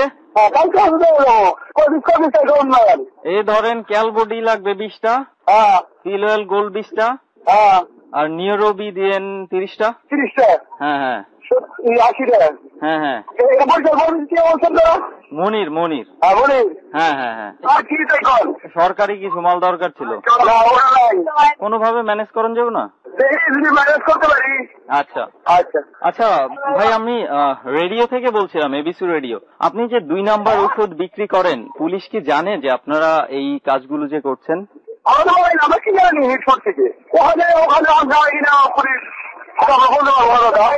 তো এই বিষয়টা যে ধরেন, এই যে 2 নাম্বার ওষুধগুলো বিক্রি করা হচ্ছে, অনেক মানুষ তো মানে জীবন মরণ সমস্যা, তো এটা কি ঠিক হচ্ছে কাজটা? এটা তো মানে সম্পূর্ণ একটা অন্যায় কাজ। তাহলে এটা যে করছেন, এটা কি ভুল হচ্ছে না? মানুষকে তো মৃত্যুর মুখে ঠেলে দেওয়া হচ্ছে না? তাহলে কেন করছেন? ধরেন এখন তো আপনাকে বললাম যে ভাই এই ওষুধগুলো, তার মানে আপনি দিতে পারবেন তো আপনার কাছে? আচ্ছা, মিটফুট কোথায় পাওয়া যায় এটা একটু বলতে পারেন আমাদেরকে? আচ্ছা, 2-একটা দোকানের নাম বলেন না একটু।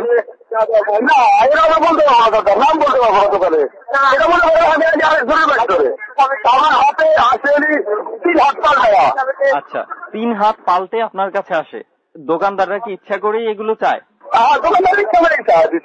ও আচ্ছা, ঠিক আছে। আমরা ফোন শুনে বুঝলাম যে এটা আসলে একটা বিশাল নেটওয়ার্ক রয়েছে এবং এখানে হাত দিলে হয়তো সমাজের একেবারে উঁচু এবং শীর্ষস্থানীয় ব্যক্তি থেকে শুরু করে সবাই এর সঙ্গে জড়িত থাকবেন। এই নেটওয়ার্কটি হয়তো অনেক অনেক বেশি শক্তিশালী।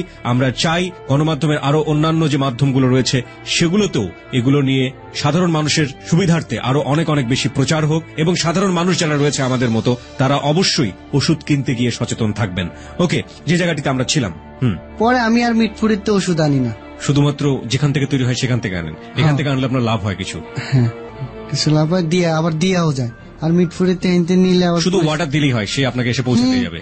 অর্ডার দিলেই দেওয়া যায়, একবারে সরকারি সব মাল সহ দেওয়া যায়, সরকারি সব মাল সহ।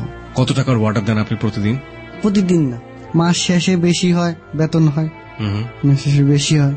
কি ধরনের ওষুধ থাকে এই ওষুধগুলোর মধ্যে, নকল ওষুধের মধ্যে? পট জাতীয় 99% পট জাতীয়।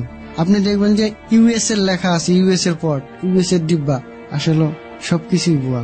ইউএস না, ওরা মিটফুটের থেকে কাগজ প্রিন্ট করে এই যে ক্যালবডির ভিতরে, অস্ট্রোগ্যালির ভিতরে, নিউরোবির ভিতরে, বেস্টাম গোল্ড ভিতরে যে ট্যাবলেট গুলা সেম সেই ট্যাবলেট গুলাই, কিন্তু আপনার এমআরপি 700 টাকা, 650 টাকা, 480 টাকা, 350 টাকা, অনলি 30 টাকা 25 টাকার দিকে ডিব্বা গুলা কিনতেছে আমাদের কাছ থেকে। ওরা কিন্তু ঠিকই ওই দাম বিক্রি করতেছে। তারপরে এইগুলাই কাজ করবে না দেখা তারা করে কি ডেকাসন দিয়া দেয়, যেগুলা খাইলে মানুষ ফুলা যায়, মোটা হয়ে যায়, খাওয়ার রুচি বাড়ে, এগুলা দিয়া দেয়। একটা সিরাপ, পুষ্টি গোল্ড, পুষ্টি প্লাস, মাল্টিভিট প্লাস, এগুলা সিরাপ বোতল আর কি। সে বোতলের গায়ে দেখবেন যে কত ফল ফলালি ছবি, কিন্তু সেই ইয়াগুলো আমরা অনলি 22 টাকা দিয়ে কিনে আনি।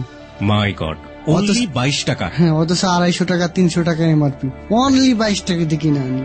তো মিট ফুডালারা কত লাভ করলো, ডিব্বা যে বানাইলো মানে কাভার যে বানাইলো সে কত লাভ করলো, যে ছবি দিল সে কত লাভ করলো, যে মুখা বানাইলো, যে বোতল বানাইলো সে কত লাভ করলো, দোকানদার কত লাভ করলো, আমি কত লাভ করলাম। আর ওই জিনিসটার ভিতরে কি আছে? অনলি রং। আমার ডাক্তাররা অনেক সময় আমাদের সামনে বিক্রি করে কাস্টমার চলে গেলে হাসে, কয় নীরব আমার এই সিরাপে কাজ করবে না, তুমিও জানো আমিও জানি আমার এই সিরাপে কাজ করবে না, কিন্তু আমার এই ডেকাসনে তো কাজ করবে। ডেকাসনে এমনি খাওয়া রুচি বাড়ে। সিরাপটা সে এভাবে দিল, আর ডেকাসন হলো তার ওই নিয়ম মানে নীতি। একটা সিরাপ দেয়, একটা ওই 2 নাম্বার ডিব্বা দেয়, আর এই যে আপনার ডেকাসন দেয়, যে ডেকাসন খাওয়া খুব ভয়াবহ। ইন্ডিয়ান যেগুলো বলে লাল সাদা ডেক্সামোসন গ্রুপের আর কি, যেগুলো গরুর খাওয়ায়, ঈদের সময় গরুরে খাওয়ায় মোটা করে বাজারে উঠায়। আর আরেকটা বলি, আমি শুনছিলাম যে পাতা 2 নাম্বার হয় না কখনো, পাতা ওষুধের পাতাগুলো। কিন্তু পাতা বেড়েছে, আপনার ফ্লুকোলক্সাসিলিন পাতা 2 নাম্বার বেড়েছে। তারপরে এই যে সেকলোর মতো গেটআপ সেম দেখতে, আপনি তো পাতা নিবেন না, আপনি নিবেন 1 পিস 2 পিস করে ভাঙা, ওই কাইটা 5 টাকা পিসই চালাই দিতেছে। অথচ অনলি 99 পয়সা, 80 পয়সা, 30 পয়সা, হাইস্ট 1 টাকা দিয়ে কিনা পড়তেছে। আবার পাবলিকরা যারা লেখাপড়া জানে না, গার্মেন্টস কর্মী, ওরা ভালো করে জানে ডাক্তাররা, আপনি সামনে গিয়ে দাঁড়াইলেই দেখতে বুঝতে পারবে যে আপনি কোন ধরনের। আপনাকে কোন ওষুধটা আমি দিব? ওষুধটা দিয়ে দিচ্ছে। হাতে কাইটা ডেকাসন বিক্রি করতেছে, হাতে কাইটা, কারণ আপনি সব ওষুধ বুয়া, ডেকাসন কাজ করবেই, এটা মাপ নেই, ডেকাসন কাজ করবেই আপনাকে। এগুলো করে আপনার মাসে কত টাকা রোজগার থাকে? আমার দেখা যাচ্ছে আমার এক বক্স প্রতি 5 টাকা করে থাকতেছে নিম্নত। সব মিলে আপনার কত টাকা থাকে? যত সেল যায় আনুমানিক অন এভারেজ গড়ে আপনার প্রতি মাসে কত রোজগার থাকে? 20-25 হাজার টাকা। আর ডিসপেন্সারিতে ওরা তো লাখ লাখ টাকা ওদের হিউজ পরিমাণ, ওদের হিসাব করলে মাথা ঘুরে পড়ে যায় মাঝে মাঝে, যে ওরা এত লাভ করে, ওরা যা লেখা থাকে তাই দেয়। গার এমআরপি, আবার আপনি 2 টাকা কম দিতে যাবেন, নিবে না, লস। কারণ জীবনে কোনো মানুষ নকল ওষুধ জেনে সেটা 100 টাকা কম দিয়ে বাজার থেকে কখনোই কিনবে না। সেই অর্থে প্রিয় শ্রোতা, একটা ওষুধের গায়ে যে দাম লেখা থাকে 700 টাকা থাকলে 700 টাকাই ডিসপেন্সারি মালিক বিক্রি করবে। কারণ সে যদি বলে যে এটা 2 নাম্বার, আপনি 350 টাকা দিয়ে কিনতে পারবেন, কোনো মানুষ এটা কিনবে না। জ্ঞান তো কোনো মানুষ এটা কেনার কথা না, কারণ নিজের শরীরটাকে সবাই বেশি প্রায়োরিটি দেয়। এই করে আপনার এখন তিনাতিপাত হচ্ছে, দিন চলছে, তাই তো? আপনি এই ব্যবসার সাথে জড়িত কতদিন যাবত? প্রায় 1 বছরের কম আর কি। আপনি তো অনেক ভালো টাকা রোজগার করেন এখান থেকে, আপনার মতো অনেক মানুষ এই ব্যবসা লাইনে আছে, পুরো গ্রুপ এখানে জড়িত, একেবারে সমাজের উচ্চ পর্যায়ের ক্ষমতাশীল ব্যক্তি থেকে শুরু করে একেবারে গ্রাসরুট লেভেলের আপনার মতো মানুষরাও এখানে জড়িত, শত শত মানুষ এখানে জড়িত। আপনি এখান থেকে সরে আসতে চান কেন?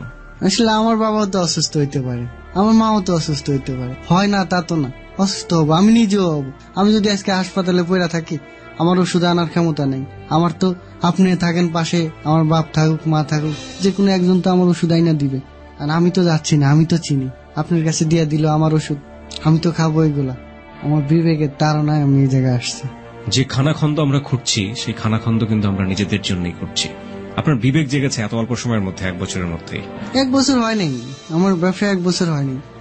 আপনি এখান থেকে সরে আসতে চান? হ্যাঁ, আমি সরে আসতে চাই। আমি দেখি একটা ট্যাবলেট অনলি 20 পয়সা দিয়ে কিনতেছে, সেকলোর মতো গেটআপ, ওটা কাইটা বিক্রি করতেছে। পার পিস ট্যাবলেটে যদি আপনি 4 টাকা করে লাভ করে, 100 ট্যাবলেট থাকলে কয়শো টাকা লাভ? আমার মাথা ঘুরে। আর দিয়া দিতেছে যারা মূর্খ, তাদের এমন ভাবে ট্যাবলেট গুলা দিয়া পিন আপ কইরা কাগজটা দিয়া দিতেছে, পিন আপ কইরা বাসায় গিয়া খুলা খাবেন। কারণ আরেকজন যদি রাস্তাতে দেখে বা আরেকজন ডাক্তার যদি দেখে যে এই অবস্থা, তাকে তো নিতে দিবে না, পিন আপ করে দেয়। ওষুধে কাজ করবে, মিস নেই। ডেকাসন যে দিছে, যদি ডেকাসন না দেয় তো একটা জিনিস আস্তে আস্তে কাজ করবে। আর ডেকাসন খাইলে লিভারে পানি জমে যায়, এই কথা 99% জন জানে, যেটা গরুরে খাওয়ায় মোটা বানানোর জন্য। সহজ কথা। আপনি এই জায়গাটা থেকে সরে আসতে চান, কিভাবে সরে আসবেন? আমি এই জায়গাতে সরে আসতে চাই, আমি একটা ভালো চাকরি পাইলে আমি সরে আসবো। আমার যা আছে লজ হইতেছে, লাভ হোক, আমি চলে আসবো, দিনে দিনে ফিরে দেবো।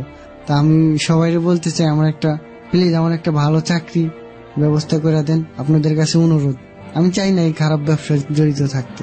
আমি এইখানে ডকুমেন্ট দিয়ে গেছি আপনাদের ভালোর জন্যই, আমি করলে করতে পারতাম। আমার ভাই বোনরে আমি ইচ্ছা করলে আমি ওষুধ আমি কিনা আমি বাসায় দিয়ে আসতে পারতাম, বা আমি আর কিছুদিন থাকলে আমি একটা ওষুধের নাম জানলে ওই গ্রুপের সব ওষুধের নাম জানা যায়। ডাক্তারি একটা ব্যাপারই না। 99% জনের লাইসেন্স নেই। আমি জানি, আমি থাকছি, আমি জানি। আর আমি অতি সহজেই মানুষের সাথে মিশতে পারি, আর আমার কারোর সাথে গ্যাঞ্জাম লাগে না। আমি জানি সবাই সব কথা বলে, আমি ইচ্ছা করলে এই জায়গাতে বড় লোক হয়ে যেতে পারি, কিন্তু না, সবাই অসুখ হয়ে যাচ্ছে। দেখাশোন প্রতি মানুষের দিতেইছে, আপনি বুঝবেন না। দেখাশোন সব কোম্পানির আছে, দেখাশোন সব কোম্পানিরই আছে, আপনি ধরতে পারবেন না। আপনি এইটা বুঝা ফেলাইছেন, আরেকটা দিবেই, কারণ অন্য ওষুধে কাজ করবে না, সেটা উপরওয়ালা জানে, আর ওই ডাক্তার ভালো করে জানে যেটাই কাজ করবে না। এই জন্য আপনি দেখাশোন বইরা দিবেই। তা আমি এই জায়গাতে আমার বিবেকের তাড়নায় ফিরে আসছি। আমি একটা ভালো চাকরি পাইলে এখান থেকে চলে আসবো, সেটা যে কোনো চাকরি হোক। ওকে, আমি আপনাকে বলি, ধরেন আপনি কোনো চাকরি পেলেন না, আপনাকে যদি আপনার বিবেকের তাড়না বোধ থেকে জায়গাটা থেকে এমন হয় যে আপনাকে দিনমজুর থাকতে হয়, আপনাকে ভ্যান চালাতে হয়, রিক্সা চালাতে হয়, বা আপনি এসএসসি পাস করেছেন, কোন একটা দোকানে কোন রকম একটা মুদির দোকান বা যাই হোক না কেন, এরকম ছোটখাটো জব করে হলেও আপনাকে কেউ হেল্প করলো না, আপনি নিজের জায়গা থেকে নিজে আপনি কখনো ভাবে ফিল করেন যে আমাকে যদি কেউ হেল্প না করে আমি নিজে থেকেই করবো? আসলে এই দেশে অনেক লোক আছে যাদের টাকার থোয়ার জায়গা নেই। এই দেশে অনেক লোক আছে। দিবে না আপনাকে। আমারও অনেক টাকা আছে, যারা শুনছে তাদেরও অনেক টাকা আছে, আপনারও এখন অনেক টাকা আছে, কেউ আপনাকে হেল্প করবে না। ঠিক আছে, কেন করবে? ধরুন আপনাকে হেল্প করাটা নৈতিক দায়িত্ব একজন মানুষের, কেউ আপনাকে হেল্প করলো না, কিন্তু আপনার নৈতিকতা আপনাকে কি বলে? আপনার তো সুযোগ আছে, আপনি দরকার হলে দিনমজুর খাটেন। আপনি চিন্তা করে দেখেন তো, আপনার চোখের সামনে জাস্ট চোখ বন্ধ করে একবার একটা ভিজুয়ালাইজ করেন, একটা শিশু, মাসুম বাচ্চা, 6 মাস বয়স, হ্যাঁ, এবং যার ওষুধ দরকার, যে অসুস্থ, যে ঠিকমতো কথা বলতে পারে না দুনিয়াতে এখন পর্যন্ত, সে ওষুধের জন্য কান্নাকাটি করছে। তার বাবা নিজের পকেট থেকে টাকা খরচ করে বাজার থেকে গিয়ে ওষুধ কিনে নিয়ে আসছে, কিনে নিয়ে আসার পরে সেই ওষুধটা খাওয়াইছে এবং খাওয়ার পরে সেই সন্তানটা মারা গেছে। আপনি চিন্তা করতে পারেন কখনো? বাংলাদেশে এরকম ঘটনা বিরল না, বাংলাদেশে এরকম ঘটনা ঘটে। আমি বলছি না যে সেই ওষুধটা আপনি বানাইছেন, কিন্তু সেই ওষুধটাও যে শিশুর কাছে আসছে সেই প্রক্রিয়ার সাথে আপনি নিজেও জড়িত। যদি এরকম হতো নীরব, ডু অর ডাই সিচুয়েশন, এই ব্যবসা না করলে আপনি মারা যাবেন, এই ব্যবসা না করলে আপনার ক্ষতি হয়ে যাবে, এই ব্যবসা না করলে আপনার বোনের বিয়ে হবে না, এই ব্যবসা না করলে আপনার ক্যান্সারের অসুখ হয়েছে, আপনার ক্যান্সারের ট্রিটমেন্ট হবে না, তাহলেও মানতে পারতাম যে আপনাকে করতে হবে, টাকা রোজগার করতে হবে। কিন্তু ব্যাপারটা তো এরকম যে আপনি আজকে 25,000 টাকা রোজগার করছেন, এই ঢাকা শহরে 5,000 টাকা রোজগার করেও, সৎপথে রোজগার করেও অনেক মানুষ বেঁচে আছে, তারা আপনার চাইতে অনেক বেশি হ্যাপি। এটা আপনি ফিল করেন? হ্যাঁ করি। তাহলে একজন মানুষের সাহায্যের অপেক্ষায় আপনি কেন আছেন? আপনি তো নিজে নিজেকে সাহায্য করবেন। আল্লাহ একদম স্পষ্ট করে বলছে যে মানুষ নিজে নিজেকে সাহায্য করেন, আমি তাকে সাহায্য করি না। আপনি নিজের রাস্তায় নামেন আগে, আপনি সৎপথে উপার্জন করেন। একটা উসিলা লাগে। উসিলা আপনি রাস্তায় কখনো নেমেছেন? আপনি যান, আপনি কালকে থেকে রিক্সা চালান, আপনি ভুলে যান আপনি এসএসসি পাস করেছেন, আপনি কাল থেকে রিক্সা চালান, আপনি আপনার তো ছেলে মেয়েও হয় নাই, আপনি বিয়েও করেন নাই, সেই অর্থে আপনার ঘরের কোনো পিছু টান নাই, আপনি নিজে অন্তত সৎপথে বাঁচেন। আপনার মা কি অসুস্থ রোগী? না। আপনার বাবা কি অসুস্থ রোগী? না। আপনার পরিবারে আপনার টাকা যদি 2 মাস না যায়, আপনার পরিবারে কেউ না খেয়ে মারা যাবে? যাবে না। তাহলে আপনি এই ব্যবসার সাথে কেন জড়িত আছেন?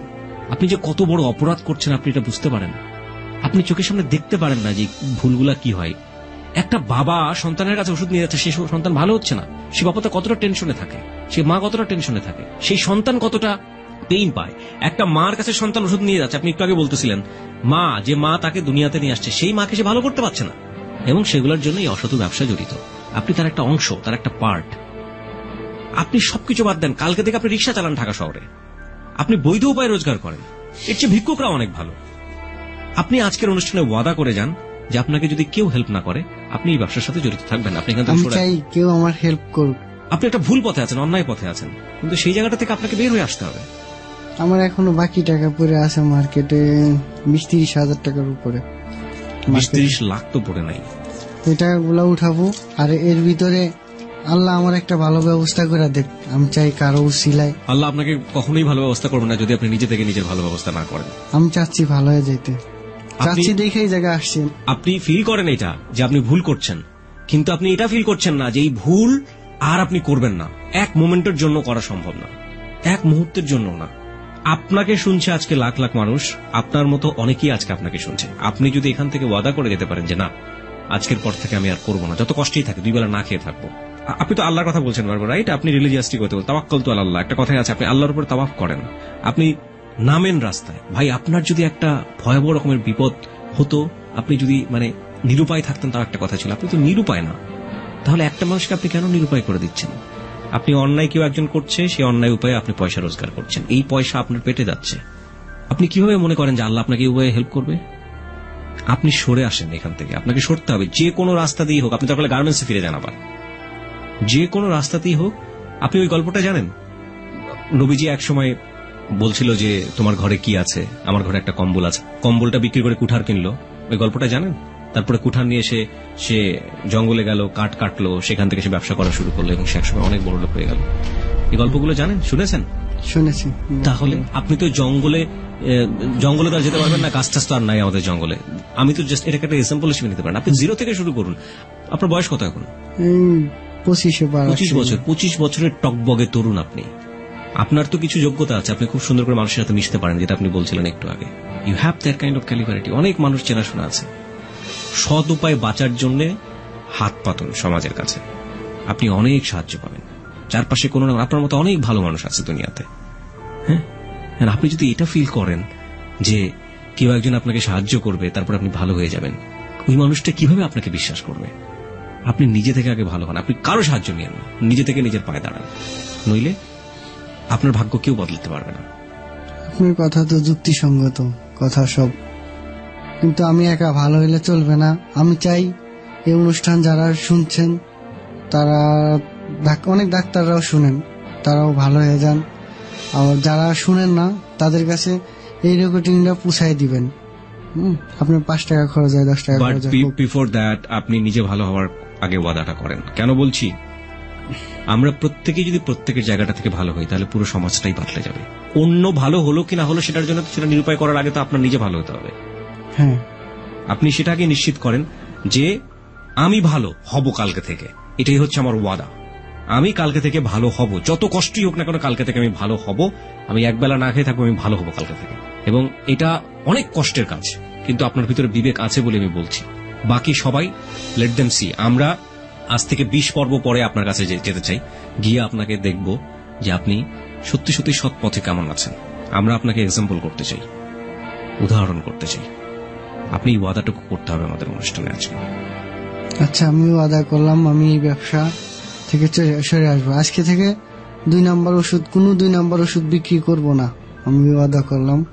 আর আমার কাছে যেগুলা লিগেল ওষুধ আছে এগুলো আমি সেল দিব, আর যেগুলো অবৈধ ওষুধ আছে ওগুলো আমি ফেলাই দিব। সাবাস, আমরা এটাই চাচ্ছিলাম। এটা সাচ্চা দিল বলেই আপনি অনেক চিন্তা করেই আজকে এই কথাটা দিয়েছেন। আমি মনে করি যত কঠিনই হোক, কালকে থেকে আপনি এই রাস্তায় চলবেন, এবং বিলিভ মি, আপনাকে বলতেছি আমি, আপনিই সাকসেস করবেন, আপনিই সাকসেস করবেন। অসৎ পথে খুব বেশি দূর যাওয়া যায় না। প্রিয় শ্রোতা, আমরা এই পর্যায়ে আজকে অনুষ্ঠানের শুরুতেই আপনাদেরকে বলেছিলাম যে আজকে এক্সপার্ট প্যানেল থেকে আমাদের সঙ্গে থাকবেন জাতীয় মানসিক স্বাস্থ্য ইনস্টিটিউটের প্রফেসর ডক্টর তাজুল ইসলাম। তার মুখোমুখি হব।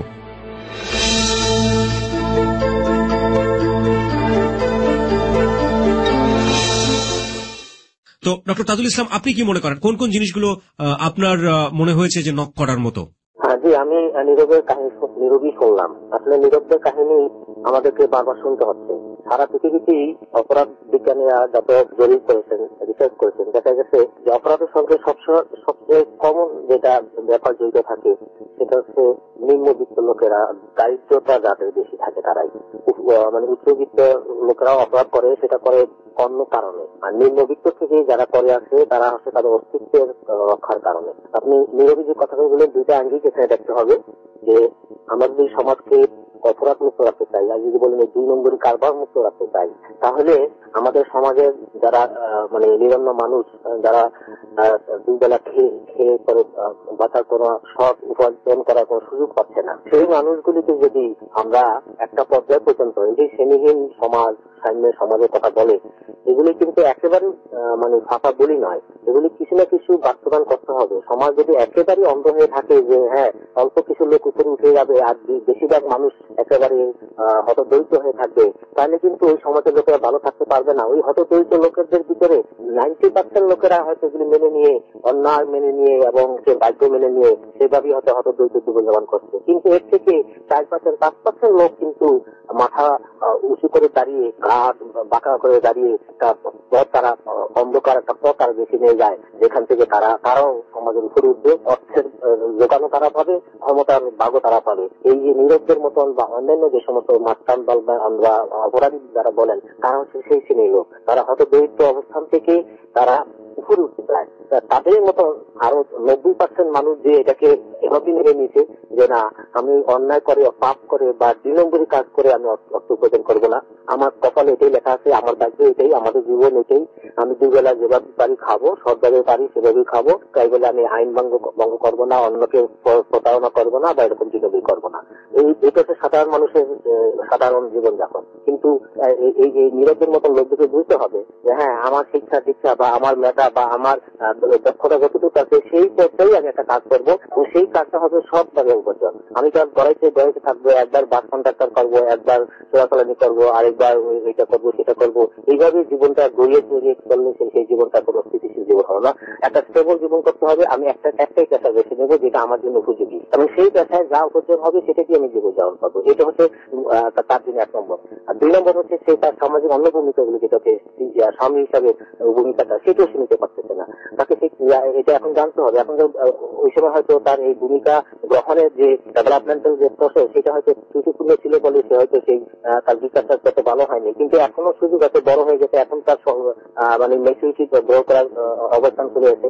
এখন সে যদি স্থির হয় যে না, আমি আমার ভূমিকাটা কি আমি করতে হবে, আমার ভূমিকা হচ্ছে এই যে আমি সমাজের একটা অংশ মানুষ, এবং আমার ভূমিকা হচ্ছে এই যে আমি একটা পরিবারের অংশ। আর পরিবার মানে হচ্ছে আমাকে একটা স্ত্রী নিতে হবে, সেই স্ত্রীর প্রতি আমার দায়িত্ব থাকবে, মমতা থাকবে, তাকে নিয়ে আমার জীবন গড়বে, এবং এই দুজনের অন্তরঙ্গতা ভালোবাসার ফলশ্রুতিতে সন্তান হবে, এবং সেটা নিয়ে একটা সুস্থ সংসার হবে। সেই সংসারে সব দায়িত্ব আমি পালন করতে হবে, এবং এটা আমার বাবা হিসাবে, আমার স্বামী হিসাবে এই দায়িত্ব থেকে আমি মুক্ত হতে পারি না, এবং এই দায়িত্ব আমি পালন করতে গেলে অনেক কঠোর পরিশ্রম আমাকে করতে হবে, অথচ হয়তো আমি অল্প উপার্জনের দিকে এটা করতে হবে। তো সেই জন্যই আসলে আমাদেরকে সব মানুষকেই এই পৃথিবীতে মানে দেশে দাঁড়ানো চলে না, সব মানুষকে একটা রুট থাকতে হয় যে আমার এই রুট আছে, আমার এই মূল আছে এখানে, এই মূলের উপরে আমি দাঁড়িয়ে থাকবো। আমি শিকড় মূল ছেদ করে আমি দেশে বেড়াবো, একবার এক এক পেশা গ্রহণ করবো, আবার একবার এক একটা ভোগ গ্রহণ করবো। এটাই কিন্তু কোনো মানুষের জন্য সুস্থ জীবন নয়, সুখী জীবন নয়। নিজেদের জন্য আমার শেষ পরামর্শ হচ্ছে এই যে তার যেন রূপটা সে তৈরি করে, সে যেন ভূমিকা নিতে চেষ্টা করে যে আমি স্বামী হব, আমি বাবা হব, আমি স্বামী ভূমিকা পালন করবো, বাবা ভূমিকা পালন করবো, এবং আমি একটা পেশা নেব। সেই পেশাটা হবে সৎ, এবং সেটা আমার সামর্থ্যের ভিতরে যা আছে সেটাই আমি বারবার পেশা বদল করবো। এটাই হচ্ছে তার জন্য আমাদের সত্য স্বাধীনতা। অনেক অনেক বেশি ধন্যবাদ আপনাকে আপনার মূল্যবান মতামত জানিয়ে দেওয়ার জন্য। আপনাকে ধন্যবাদ।